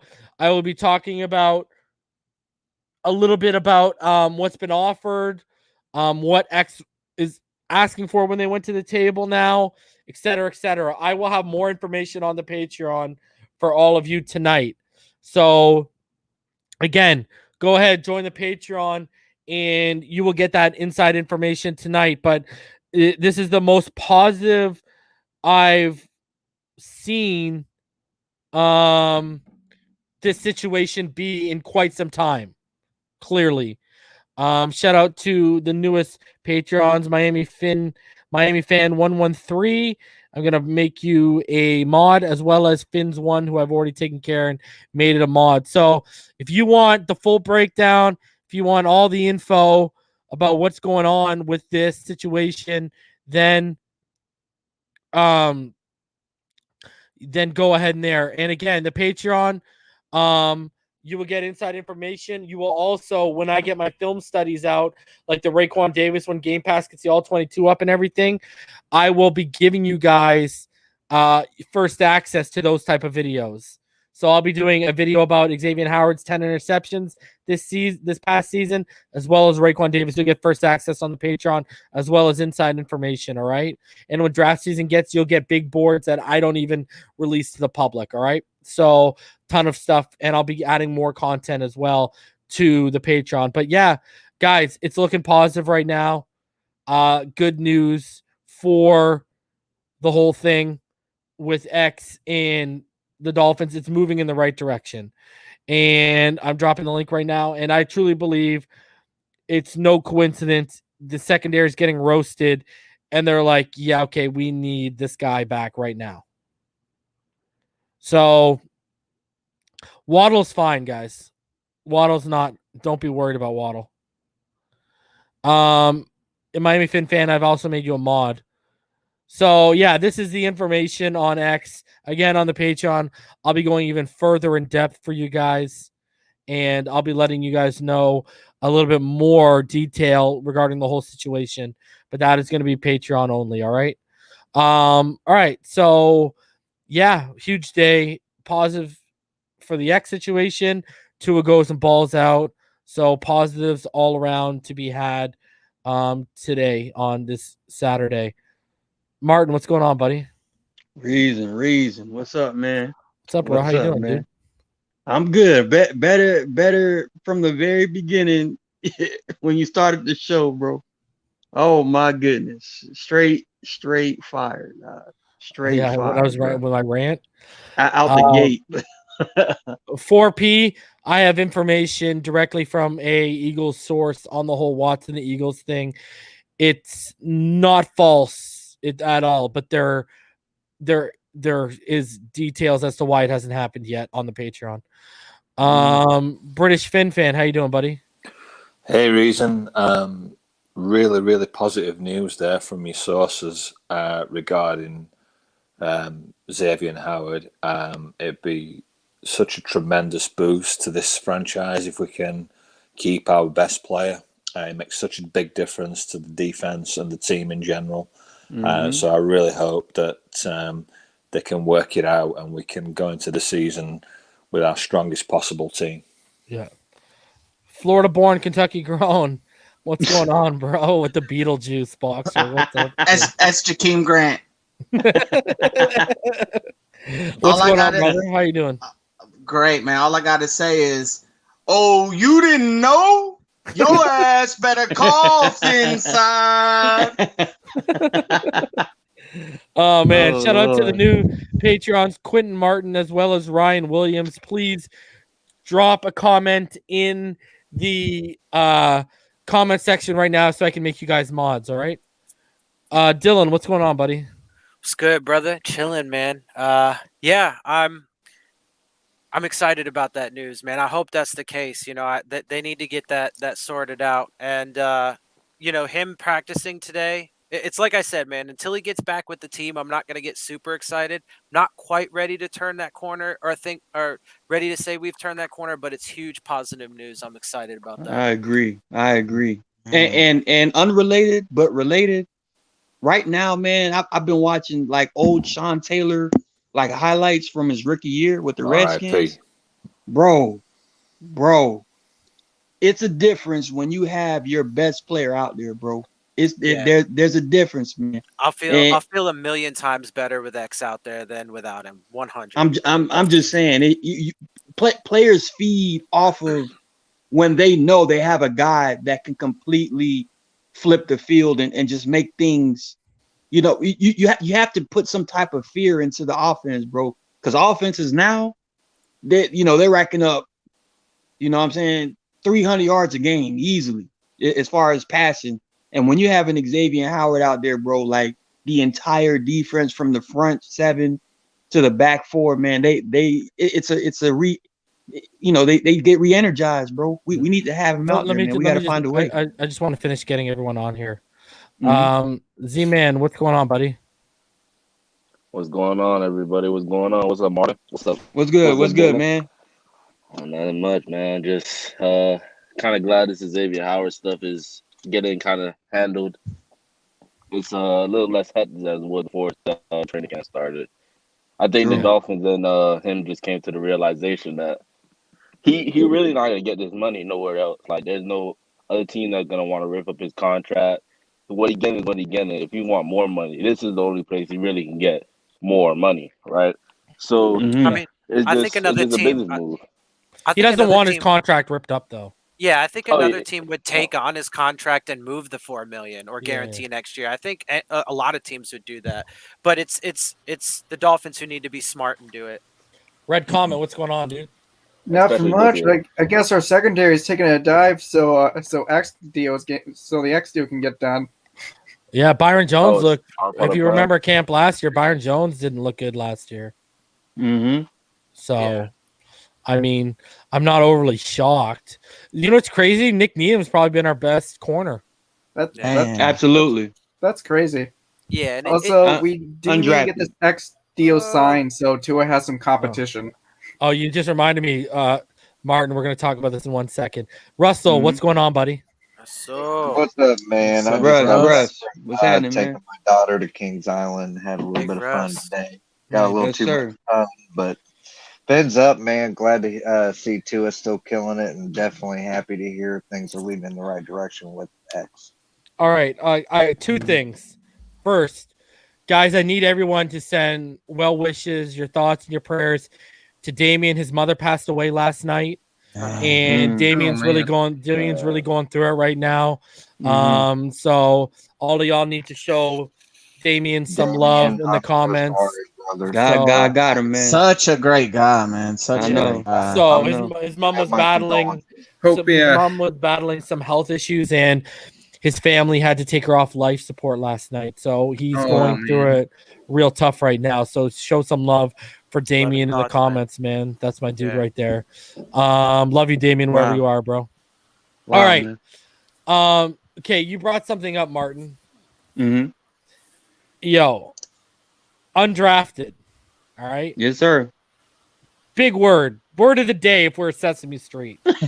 And why I say this is, all right, Trill Williams, we can all agree he's having a good camp. Yep. He's made the highlights. He's done really well. You know, he's done a good damn job. All right. Okay. You got feedback going on, Todd. Okay, so he's having a good camp. Nick Needham, undrafted. All right. First year, took the responsibility as corner one. Last year was solid in the slot. Only really had one bad game. Week 17, everyone had a bad game. But he had a bad game, okay? Yet, our first overall pick, Noah Benogany, is who I told y'all he was when we drafted him, if you go back to the recap show. And now he's working with the threes. My issue with this is, and me and EM had this conversation today. We talked about it for like a good hour. What do you do when you've got all these corners that are at least, you know what, we're getting roasted out there. But you got Javaris Davis is having big plays. Yep. Okay, Javaris Davis, another undrafted guy. Yep. Javaris Davis had made plays, you know. Tino Ellis. Mm-hmm. Tino Ellis has made plays, right? Mm-hmm. He forced a fumble today. Jamal Perry.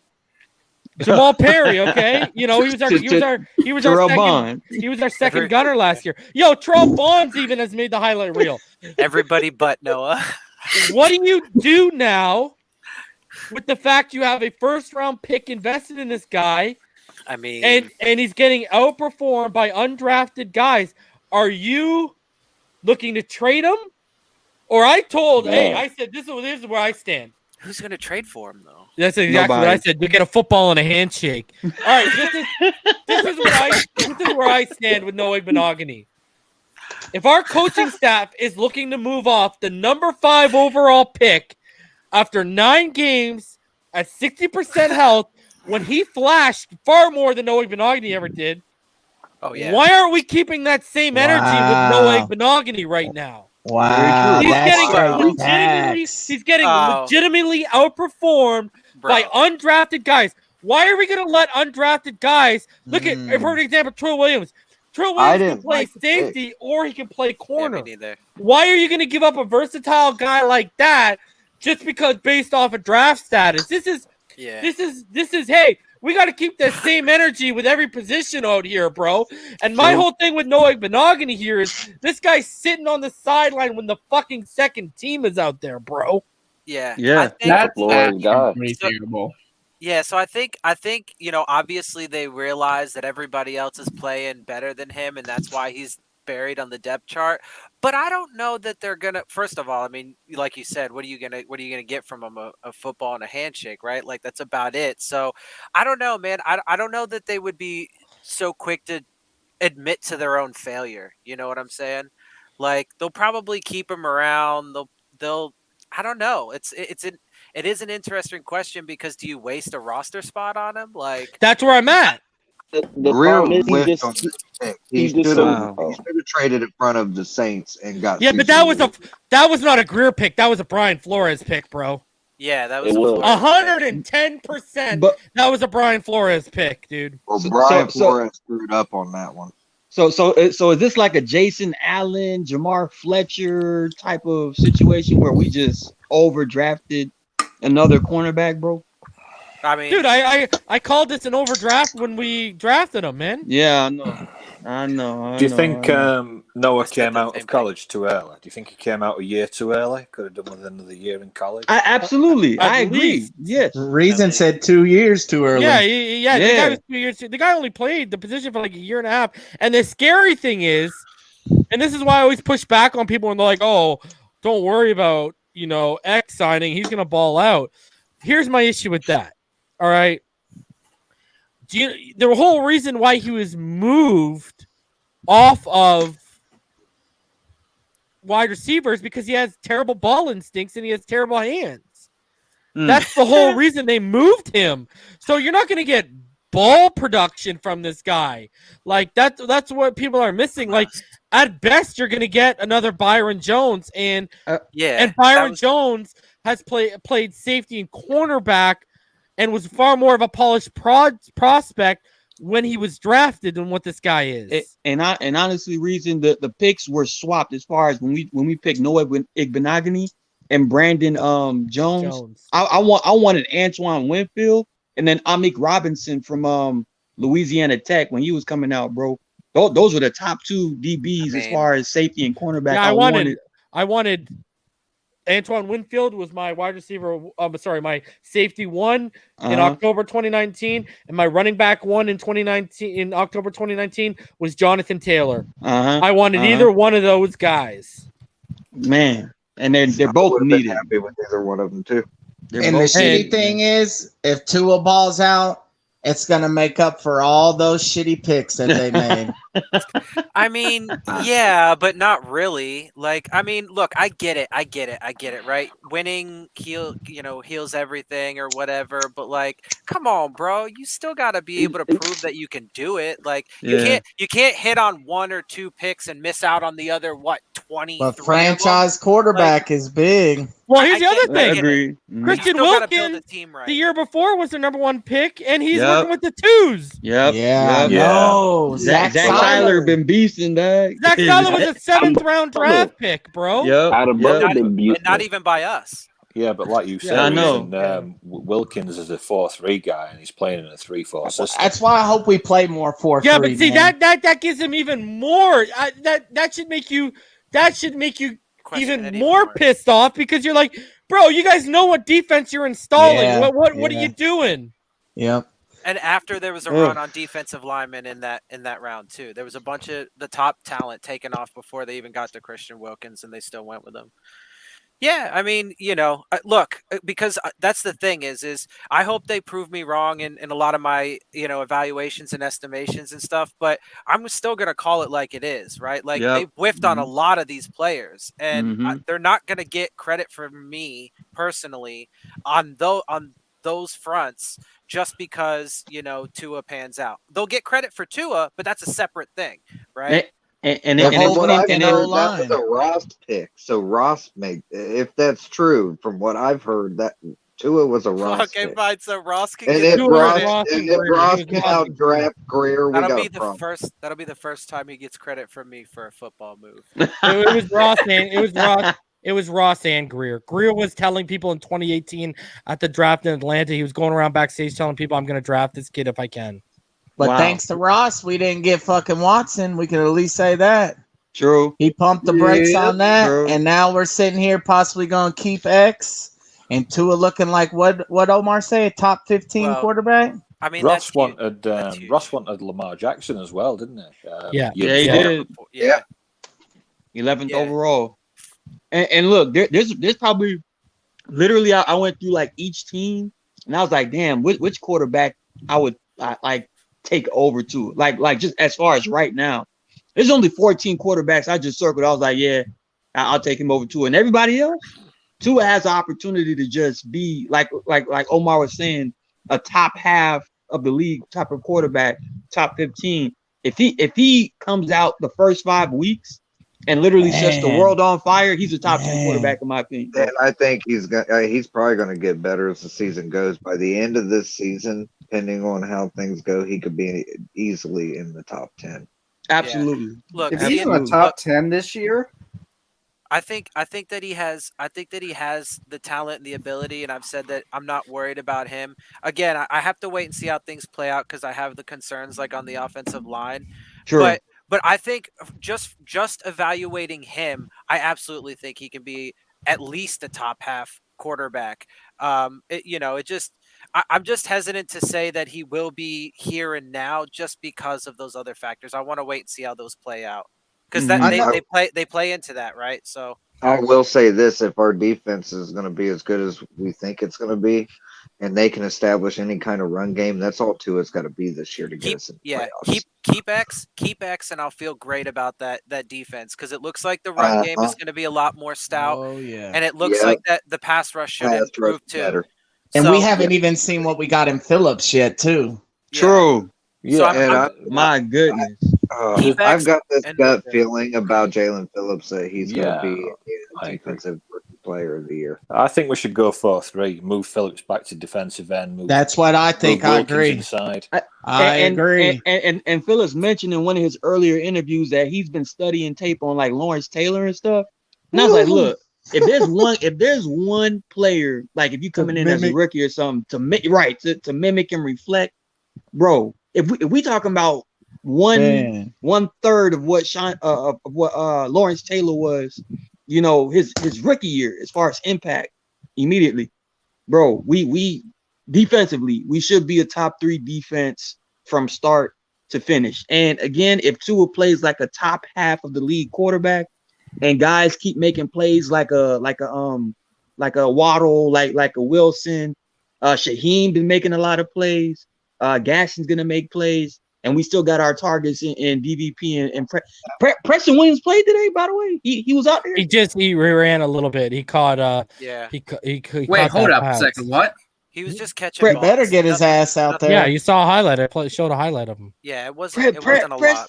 Preston, but I mean he's back on the field though. That was the biggest thing for me. I was like, bro, if this dude don't get on the field as soon as he can, we're talking like he might be cut. Like for real. Yeah, he's on the last that clip of that run that you showed that Tua did. That's the fastest I've seen since Alabama. Hey, right. Hey, that's what I was gonna say. That's what I was gonna say. I know Tua is best in the pocket, but man, am I the only one that wants to see him scramble out more? Because seeing him throw on the run is that throw that reason showed.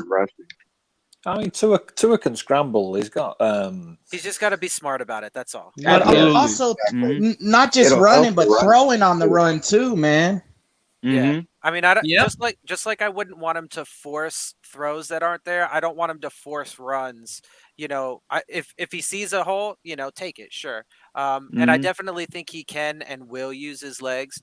But yeah, I mean, as long as it's balanced out and they can get some running game going, which obviously you would think he will help. They'll probably do some designed, because I mean that's part of the RPO offense, right? So like I'm sure there'll be some design plays where he does run, and that'll add to the running game. So you keep it balanced, and I think it'll be fine. My fingers are crossed, by the way, for Solomon Kinley to work his way back into the first team reps. So we can switch Eichenberg to the right tackle position, so we don't waste that pick like that, and then finally figure out if we have a solid offensive line because they said Kinley bumped up from third team to second team, so that's obviously a good sign in the right direction. But when it comes to these joint practices and these preseason games, Solomon Kinley has to play like pretty much his life depends on it because when you have Solomon Kinley. And Michael Dieter, what we seen from him last year, obviously not at center, but when he got playtime last year, this dude was a rock blocking, bro. Like if we can find that strong interior, left guard, center, right guard with Robert Hunt, bro, I think this offensive line could surprise a lot of people of how well they can play as a unit on a game by game basis, bro. I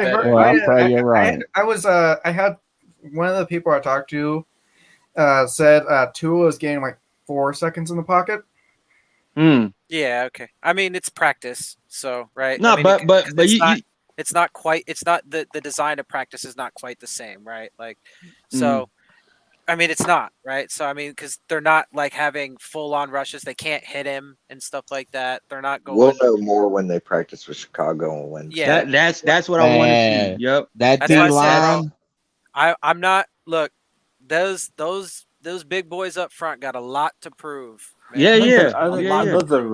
Another point to make is that a lot of these quarterbacks coming out of college play a lot of shotgun, so they get that extra time. They don't get that. They don't feel the rush as quick as what they do in the NFL. I think obviously with Tua at Alabama, they played a lot of shotgun too, didn't they? So it's a big learning process for Tua.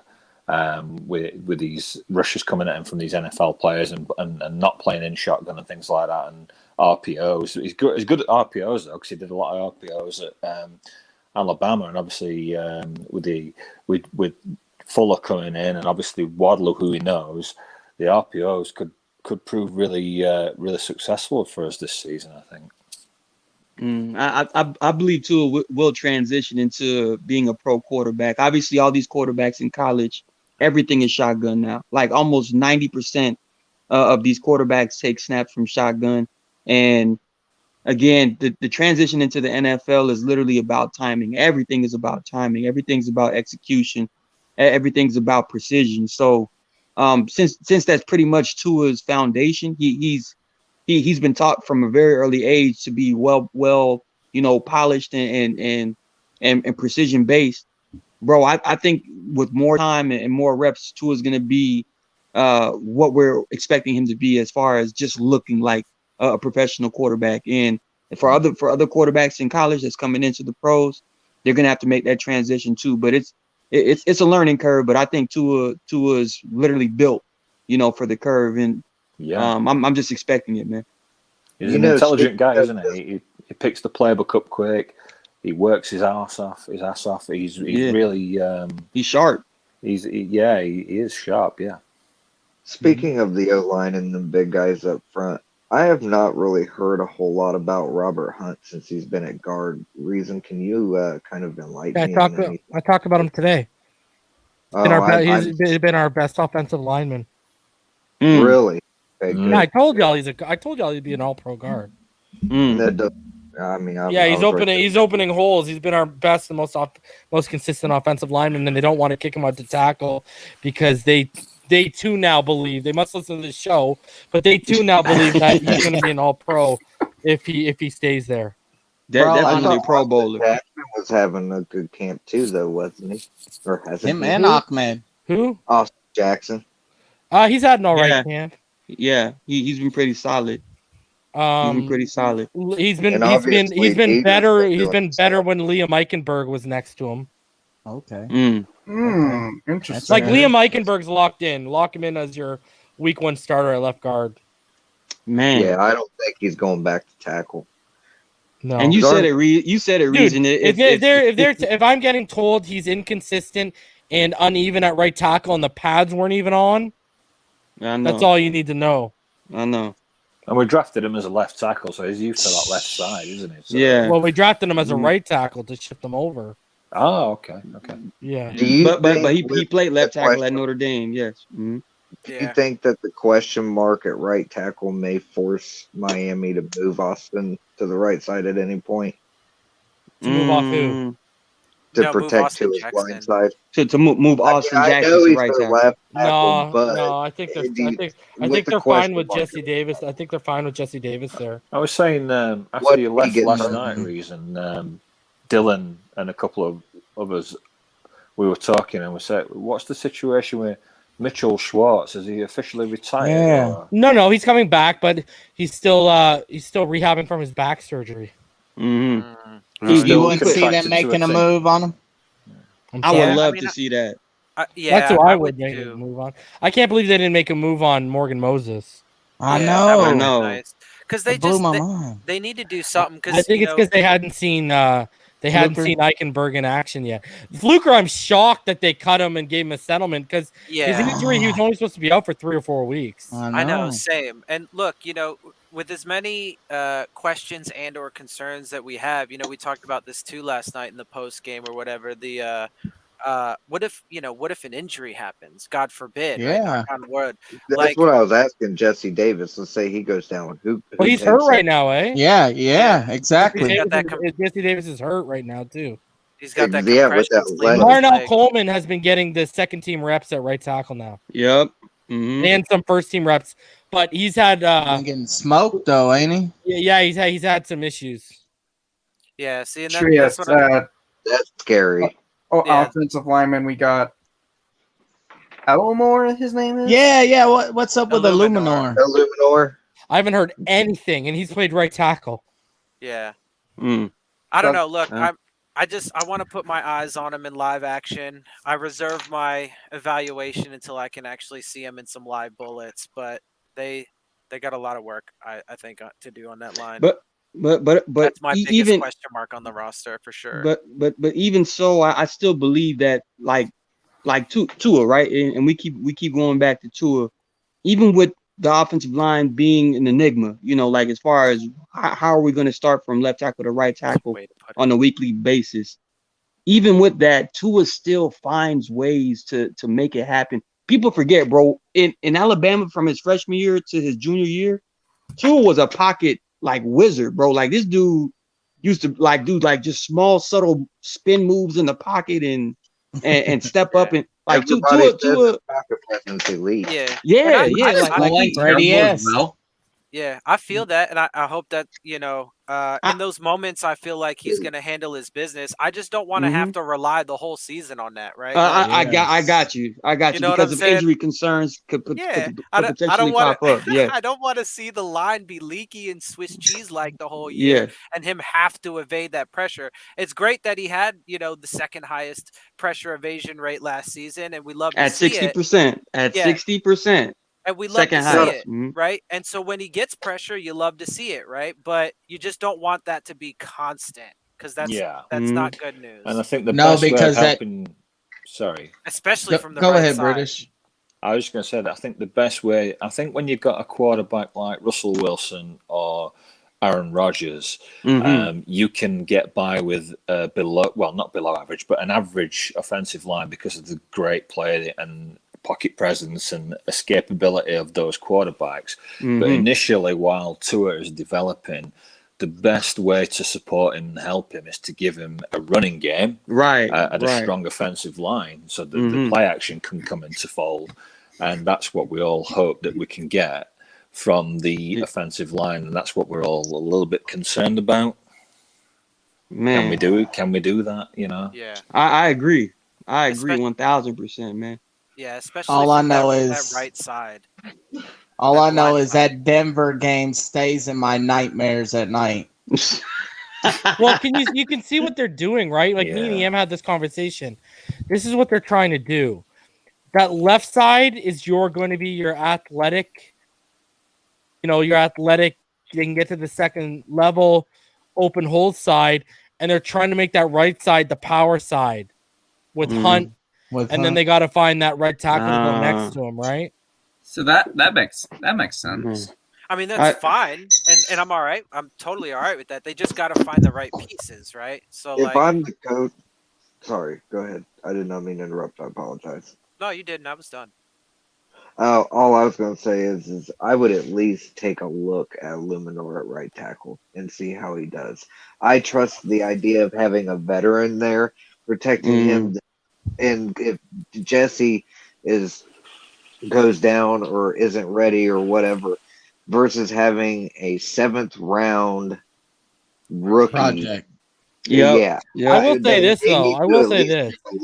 I know we haven't heard much from him, but it's hard to get a read on it because when you don't hear a lot of things, when you don't hear about alignment often, you have to ask yourself the question: are they just out there doing their job? Yeah, are they just a solid piece? Yeah. I mean, he's got to be practicing somewhere. Where is he practicing? It's not first team. It's not second teams, right? So, I mean, is he on third team? Where is he? Who? Illuminor? Yeah. Do we even know? Yeah. They haven't like really released. They've already told you certain guys are working with this team, that team, but they haven't released the depth. Like they haven't released the full because they can't release the full depth chart, right? Like these reporters. So they haven't really told you, okay, they've only given you like Armando and the Miami Herald have told you, okay, this is the first unit and told you the names.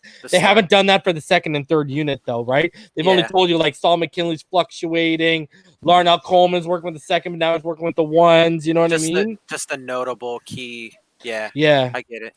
Yeah.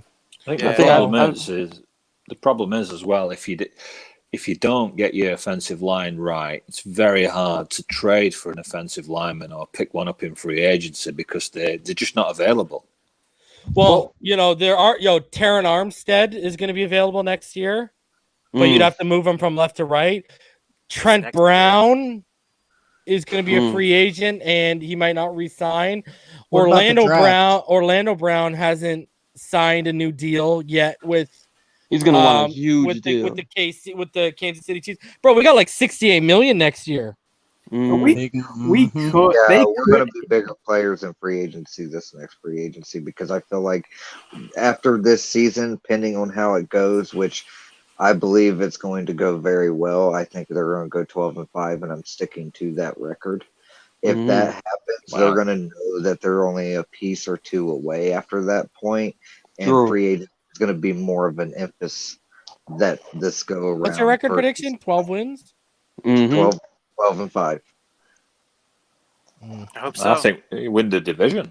12-5. And I believe Tua will throw for 44-50 for 31 TDs and 7 interceptions.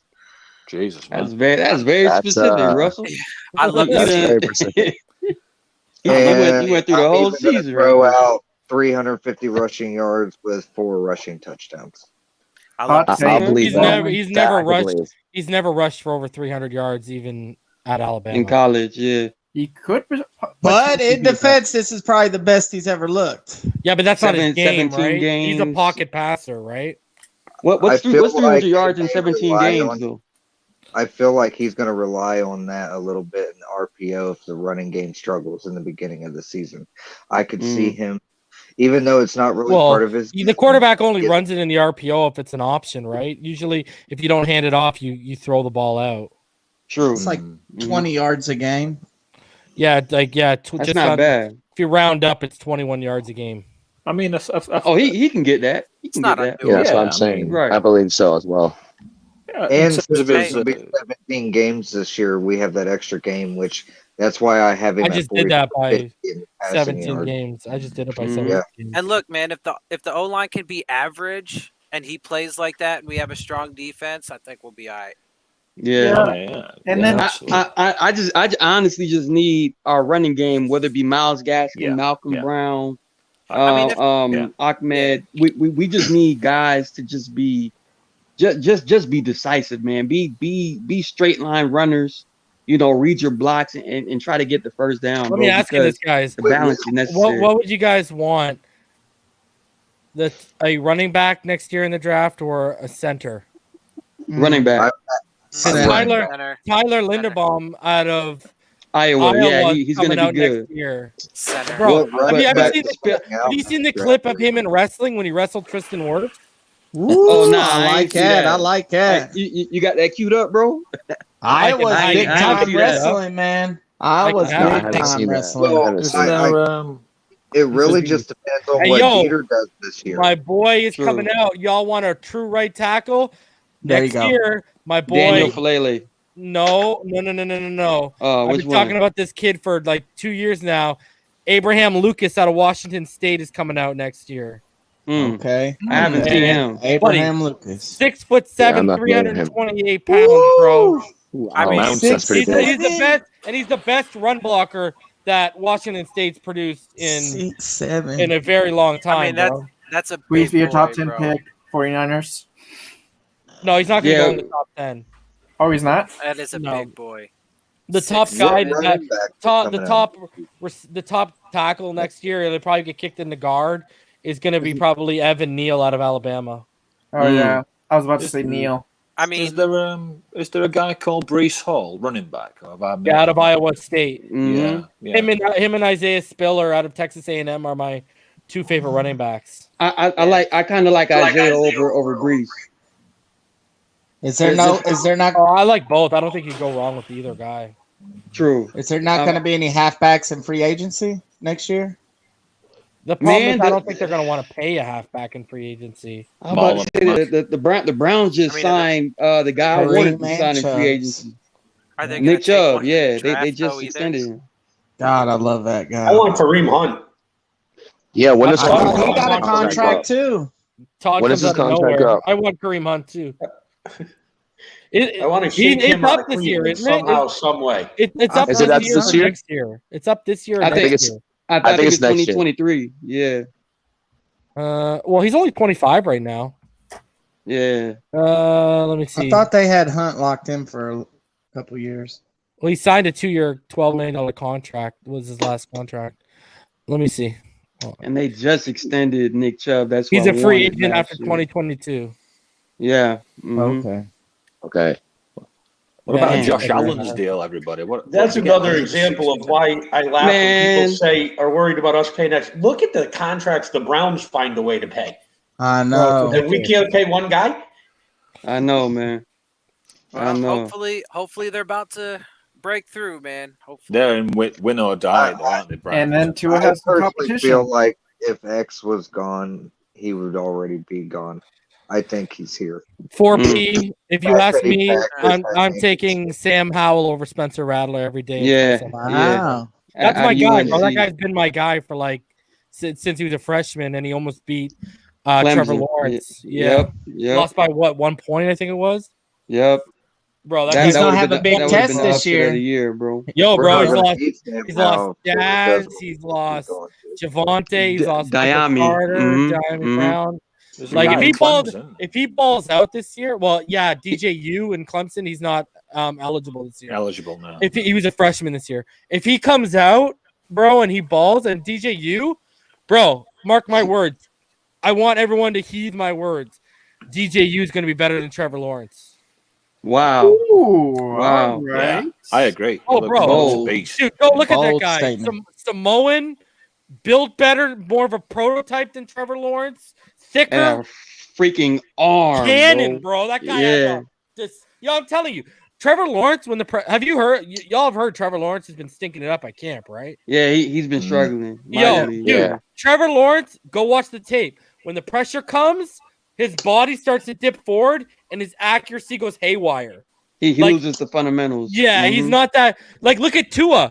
We're blitzing the hell out of him at practice, and he's eating our defense deep, bro. Throwing dimes, baby. Dimes. I think Samoans that's why taking they over the took league. Travis Etienne. That's why they took Etienne, to give him some familiarity and give him a safety blanket. Yeah, True. That's exactly why. They said it's to make him more comfortable. Mm. And they're using Etienne in a lot of wide receiver apparently too. Yeah, on one hand, I love seeing Tua shred the defense. On the other, I don't like seeing it because of what it could potentially say for that defensive back unit. I think it's the best thing that could have happened too, because I really do think the Dolphins were dead set on not paying X. They really were. But I mean, the smartest move he ever made was sitting out and exposing what this defense is without Love every minute of it, bro. Yeah, well, he put out that so-called cryptic tweet or Instagram post where he said something along the lines of "You don't know what you got until it's gone," right? Yep. And so that's right. Like, so from that perspective, I actually do like it because it could be turning the tide. In Todd, Zachary makes the point here, and I've said this before. Etienne this year, they're probably going to ease him in.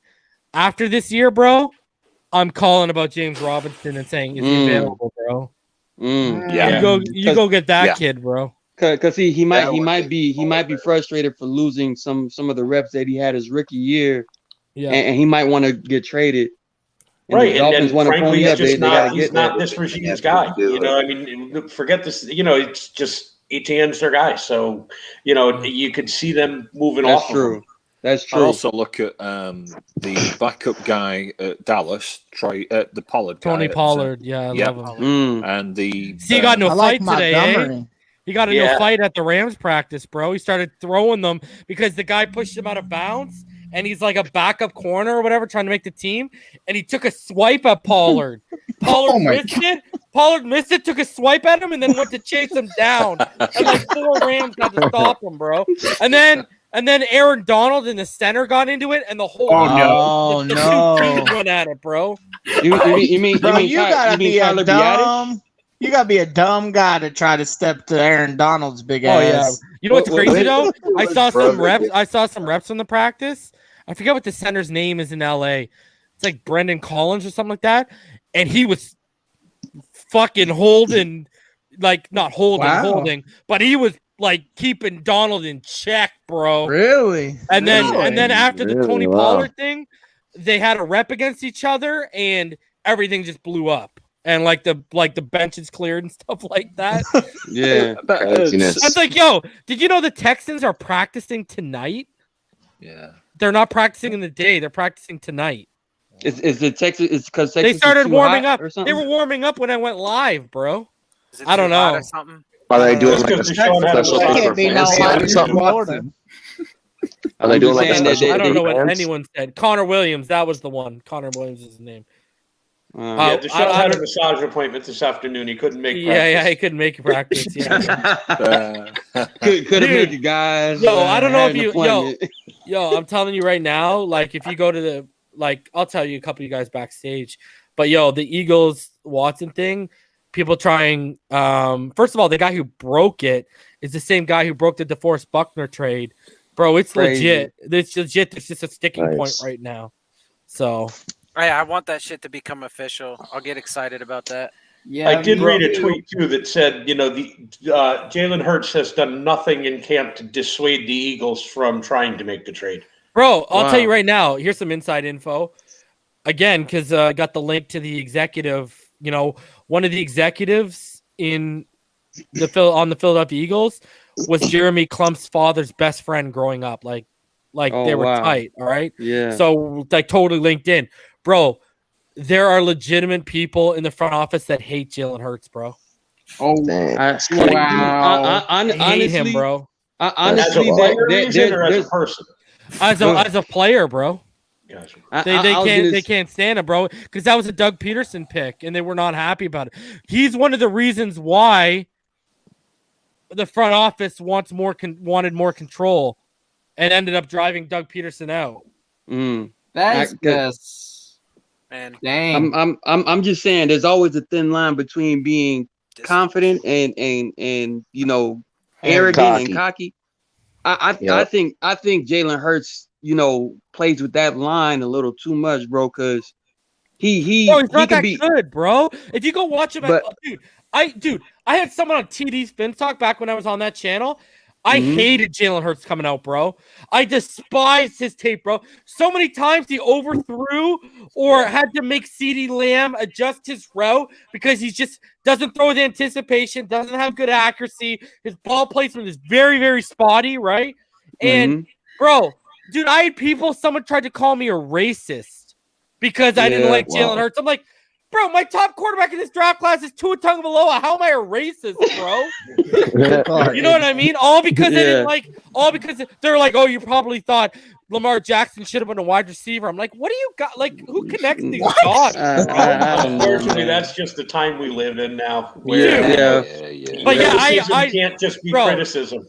There was a jabroni on TD Fin's Talk. All right, his name was Eye Test Sports. Buddy, the guy needed his eye tested to watch sports, okay? You know what he said we should have done in that draft? We should have drafted Judy 5th overall and then turned around in the 2nd and drafted Jalen Hurts. I'm like, are you fucking idiotic, bro? That's wild. No way. Why would we draft the backup that became Tua's water boy and had to transfer to Oklahoma because it wasn't popping off, and Jerry Jeudy when Jerry Judy's not even the best receiver on that team? Unreal, bro. Some people they just don't know how to evaluate. It's ridiculous. Also you realize how little people do know what they're looking at. They need someone to tell them what they're looking at. Just like, all of the criticism of Tua this year would have made more sense if you were talking about Jalen Hurts. Like, he was a product of the talent around him in college. Because, if you watch his tape, like you said, it's not – it's just fundamentally you can see so many flaws. And, whereas Tua, you can tell he wasn't the same player in Miami as he was in Alabama, but do you think he forgot how to play football? Those traits that aren't there, you can directly tie to the injury. It's not like he got to the NFL and his accuracy and anticipation disappeared. You know what my thing is too, Todd? Like, I've watched a ton of that Lincoln Riley offense, okay? A ton. Bro, I loved Baker coming out. I would have taken Baker over Sam Darnold every day of the week, and I loved Sam Darnold's pro day in the rain, throwing the dimes he was. He just had a serious efficiency and ball protection issue, okay? Buddy, the only quarterback I loved almost just as much as Tua in the past couple of years was Kyler Murray. That's my guy. It's Tua or Kyler Murray. Bro, that guy can just flick his wrists and the ball travels 70 yards, bro. Plus, he's a fantastic athlete. Like, I don't have to worry about his height because I know you can either, like I've said, when I was in high school, people picture the pocket like a horseshoe. You can move the horseshoe to the left, roll him to the right. You can move it to the right, roll him to the left.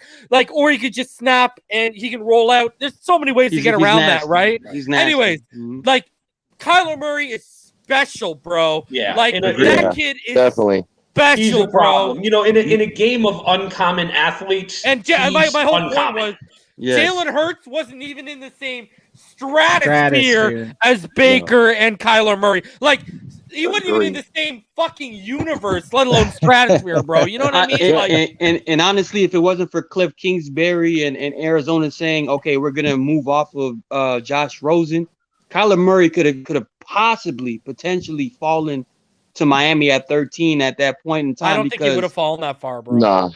I think a team would have moved. I think a team would have moved Top up. five. Yes, Top it may have five. been a team to move Top up, but five. he was going second. I I wanted us to move up for him, bro. Right. Top five at least. Top There five. was a team that moved up for him. So I mean, to me, Jalen Hurts is a Taysom Hill kind of player. Should have been taken in round 4, round 5, and back up somebody in the situation. To develop him, correct.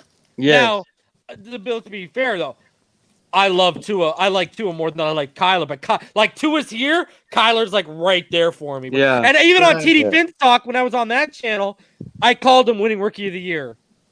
And in all fairness, Josh Jacobs got hurt and it helped my cause, but everyone's like, "Oh, no way, Kyler wins it! No way, Kyler wins it!" I'm like, "You watch, you're gonna win that."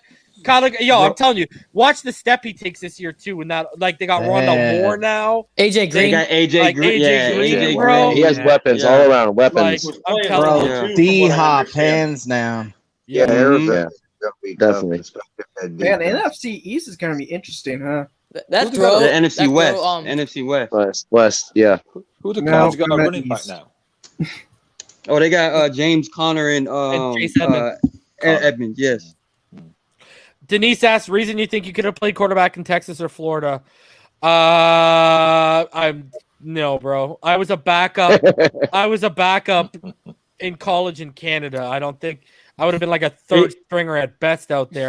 And the thing is, in Florida, they produced better athletes than me. Like, I'm 5'11", but I was a pocket guy. I was not sitting here running like a 4.3, 4.4. Okay, so I would have had better athletes. And then you go to Texas.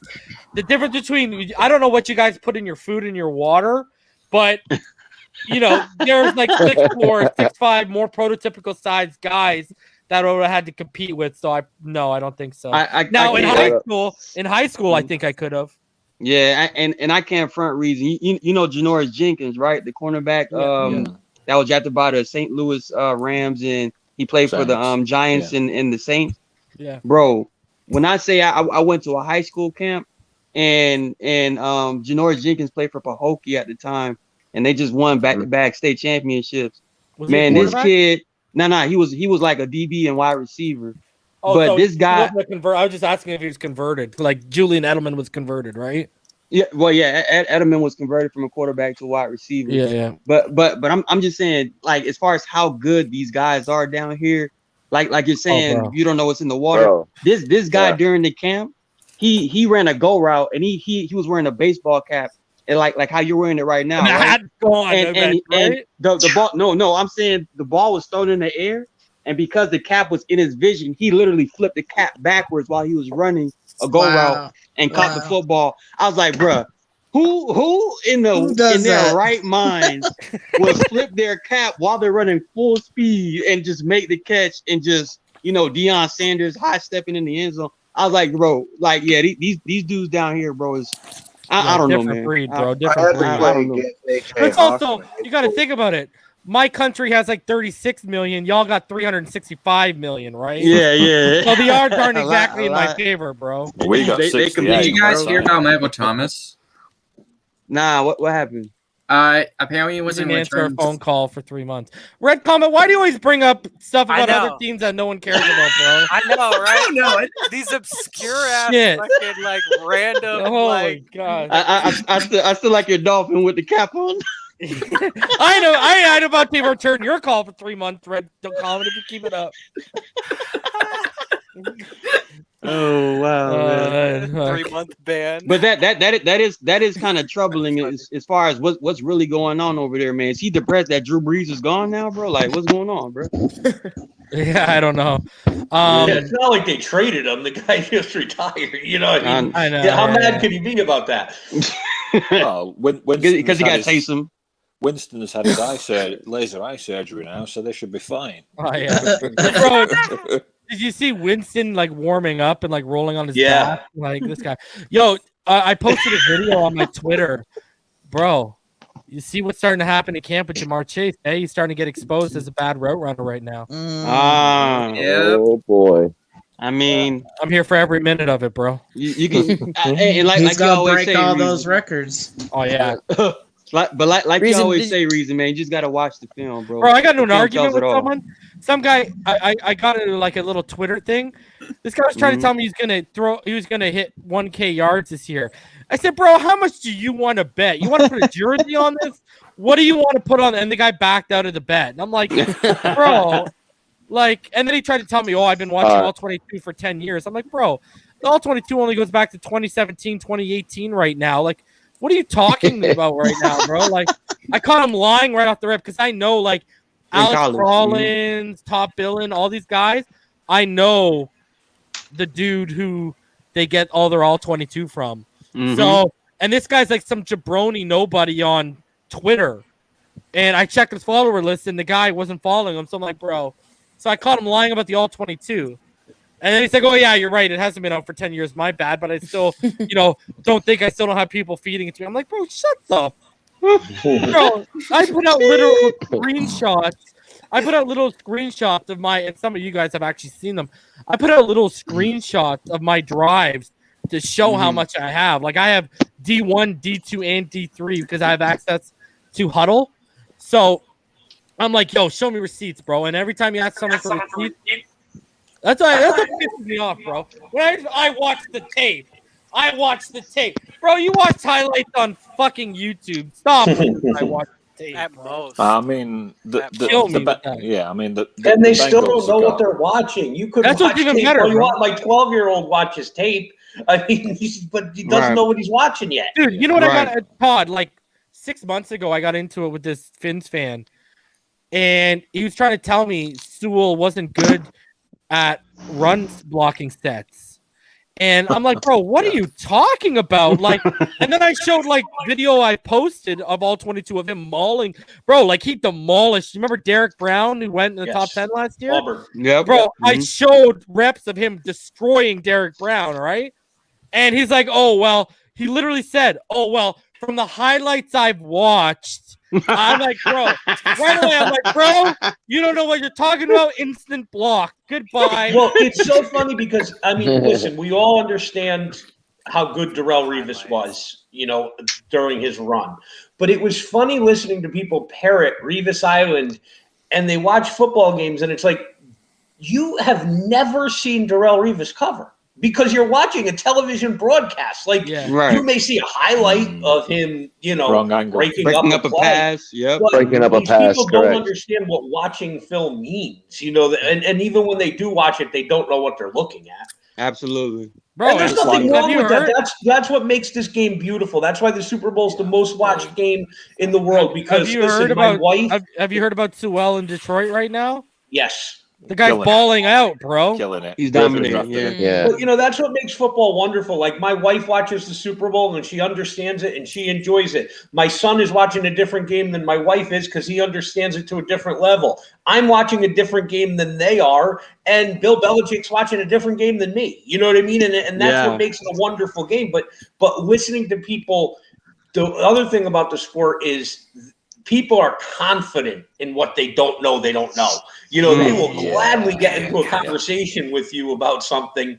They have no fucking idea what they're looking at. Like Tua is trash. And then you catch them, and their pride just won't allow them to admit Except that they're wrong. They were absolutely I don't incorrect. know as much as you, or I don't watch as much as you. Yeah, screw that. That's why I don't talk about shit I Dude, don't know you know how about. many people I got into arguments about Robert Hunt being better at right guard than right tackle in our fan base? Right. Who would argue that though? Bro, people who don't watch body film, type. bro. You know what people were trying to bring up against me? PFF grades, bro. Oh, And I've already gone over this. I've done work for PFF, okay? They send you the broadcast footage. They don't send you the All 22. Right. Mm-hmm. That's a big issue for me. They were sending me broadcast footage of games I had the All 22 for. And I was like, what the fuck is this nonsense, bro? Is that the one that Chris Collingsworth set up? Yeah, but Lord. it's actually owned by an Arab dude none of you have heard of. Like I've seen his name. I've from seen Saudi his name. Arabia. That's how I know he's Arab, right? Like my wife, you know, I mean, she's Pakistani, but she's born in Saudi Arabia and stuff like that. So like she has a lot of Saudi friends and stuff like that too. So like I could tell by the name that, you know, he's of Middle Eastern descent. So Chris Collinworth is an investor and the face of it. Right. Nah, And man, every rep in PFF is graded regardless of who they're playing. So, you know, the corner that is covering, you know, Jalen Waddle one-on-one is being graded the same way that the guy who's covering Cole Beasley is graded. You know, I mean, there's certain matchups this is where we differentiate, though. I think there's more subjective stuff to it than people thought. Okay, like, so here's one thing you have to know. A lot of these guys who are grading aren't full-time employees. Some of them are volunteers. Some of them are paid as part-timers that they expect to do about 25 hours, 30 hours a week on a part-time wage. And here's the other thing, too. Let's say we're a Dolphins game. Let's say we're playing, I don't know, the Raiders. Let's say the guy who's given because this is how you know it comes up before the All-22. Grades come out Monday. All-22 don't come out till Tuesday. Right. So anyways, this is the thing. What if that guy grading the Dolphins is a Bills fan? And like a hardcore Bills fan? There's going to be some subjective, like, think of it.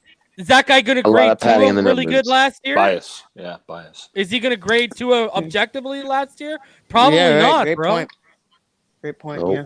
Like, that's what you have to take into account, too. Like, some of these, like, they offered me a job to start off as a volunteer, putting 25 to 30 hours a week in. I was like, are you crazy, bro? That's a full-time. One of the games you have to go through. You have to go through 4 levels, right? And basically, what you have to do is you have to basically my way to, like, I have the handbook here somewhere. I think it's right here. Like, I have the handbook, and what it basically is they were asking me to basically tell you. So, like, for example, one of the games they gave me was the Clemson and the LSU national championship, right? So Clavon Chase on, I would have to basically tell you where he like all the positions he lined up all game and how many snaps he had each position. But I'd have to do it for the whole defense on both sides and the offense on both sides. And they sent me the broadcast footage, bro. The first 3 plays of that game was Joe Burrow. The camera's focused on Joe Burrow, bro. I couldn't tell who was at safety, and I couldn't even tell if they were in a cover 2 shell. I couldn't tell if I couldn't tell what the package was because I wouldn't get a look at the defense until the ball was snapped and Burrow had dropped back. And I'm like, this is ridiculous, man. Right. Like, this is like terrible, man. So quick and stuff. Yeah, they're brutal, bro. I'm telling you. Like, that's why I only talk them up if their grades align with my eye. If my eye doesn't align with their grade, they can go fuck themselves. And I only use them for statistics because they do in-depth and analytics and statistics that, you know, you don't need to watch all 22 to basically get. That's the only thing I like. Time to throw, all that kind of jazz. So anyways, that's enough about my rant about PFF and how they fuck the dog. Let's yeah, exactly. Let's go through some final thoughts because I got to get out of here and go watch some Dexter. Beautiful. All right. You like that, eh, Martin? I love it. I actually need to order a pizza too because I'm starving. Martin, your final thoughts. Yeah, Reason, man, another great show, man. I appreciate the updates. I appreciate all the highlights that we created this past weekend, bro. My goodness, I'm just excited that we're actually, that much closer to week 1. This next week versus Chicago in joint practices and in the preseason is going to tell a lot as far as how we're going to be playing for the entirety of the season. And I hope we just find ways to get guys in consistent positions, offensive line, the secondary, wide receivers. Let's just know exactly what we're doing and exactly who's going to be out there. And let's get this started, man. Fins up, fellas. Guys, I'll be live at 8:00 tomorrow night to recap the day of practice, FYI, and then they're off Monday and Tuesday. So unless something with X breaks or something to that extent, I'll be back on Wednesday. British Fin fan, your final thoughts, buddy?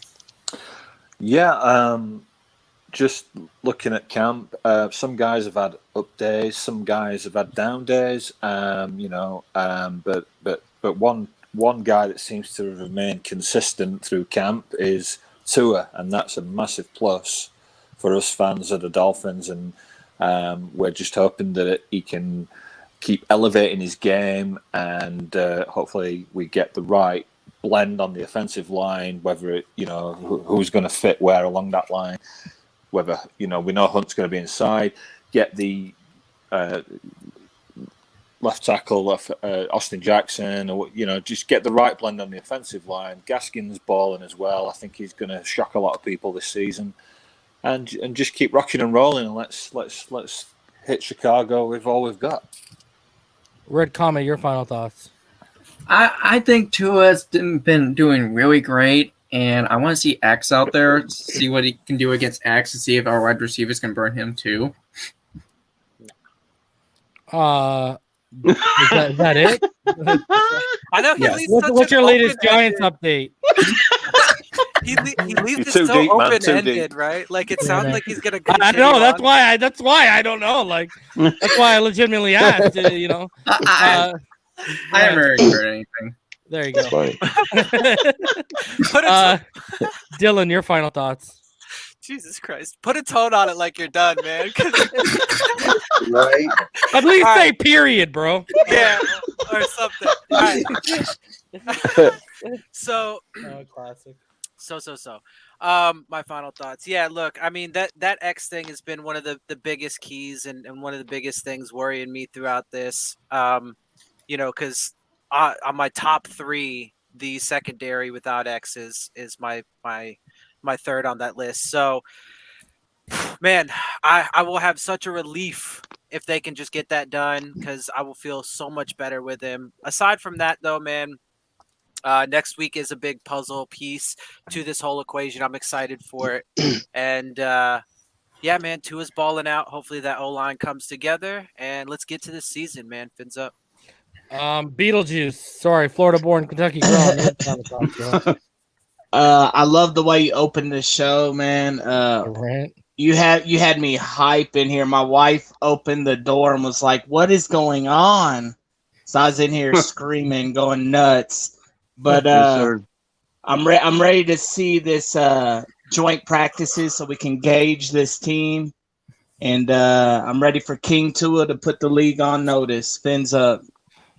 Russell, your final thoughts, bro. I hope everything's going well with you too, dude. I appreciate that, man. I really do. Hanging in there, just having fun with my daughter, and just going day by day. But anyhow, I'm extremely happy with what I'm seeing from Tua. I did not catch the beginning of this video, so I'm gonna have to go back and look.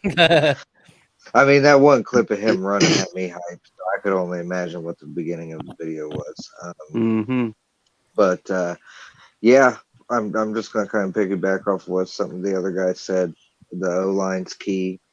I think Gaskin is gonna surprise people, especially with the weight he added. I think he's gonna be able to be much more dynamic as a runner and maybe take on some tackles, run through people. So I'm really excited for football, guys. I can't wait. I am so tired of waiting. I am ready for the season to start.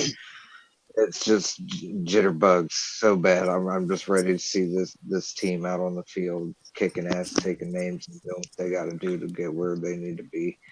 And fins up. Yes, sir. Mauricio, it was your first time up here. Final thoughts, buddy? Well, I just want to say thank you for having me, fellas. Great job, Reason, like always. You always do a phenomenal job. Appreciate it, I'm just kind of excited. Tomorrow I'll be going to the training camp tomorrow, so probably I can give you guys some insight tomorrow. So just excited for the season, bro. I have never been this excited for a while. And, just fins up, and hope we just keep on going in the right direction. Have fun, bro. Enjoy it, man. Have a good time, dude. For real. Stay hydrated. Yes. Thank you, guys. Thank you. Logan, your final thoughts. Oh yeah. Well, I live home, so I'm right down the street. Oh, nice. That's what's up. Logan, your final thoughts, buddy. Lil Logan. Yeah, just another great day of practice for Tua and that offense. Very excited me with that, especially all those throws and that run for that first down. Nice to see. Also, Xavien Howard situation. It looks he's getting closer to getting that signed, and yeah, I was excited to see him practicing with pads on and stuff. And yeah, fins up. We're getting closer to that Bears game in Chicago. Like one more week. Yeah, fins I'll up. be live for that too. IT respect, and people don't be shocked if Tua doesn't ball first day of scrimmage. He's probably going to try the run game a lot to see where they're at. I actually agree with that. It's a good point. All right, so guys, I'll be back tomorrow night at 8:00. We'll do it all over again. Hopefully have another 26 videos for you because that was a ton. And yeah, we'll do it all over again tomorrow night. And then unless something breaks on Monday or Tuesday, we'll be back Wednesday. And Wednesday and Thursday are the scrimmage practices. And then Saturday I'll be live for the game. All right, guys. So I'll see y'all tomorrow night. Stay happy, healthy, safe, and blessed. Fins up all day, every day. Peace. Yes, sir. Peace.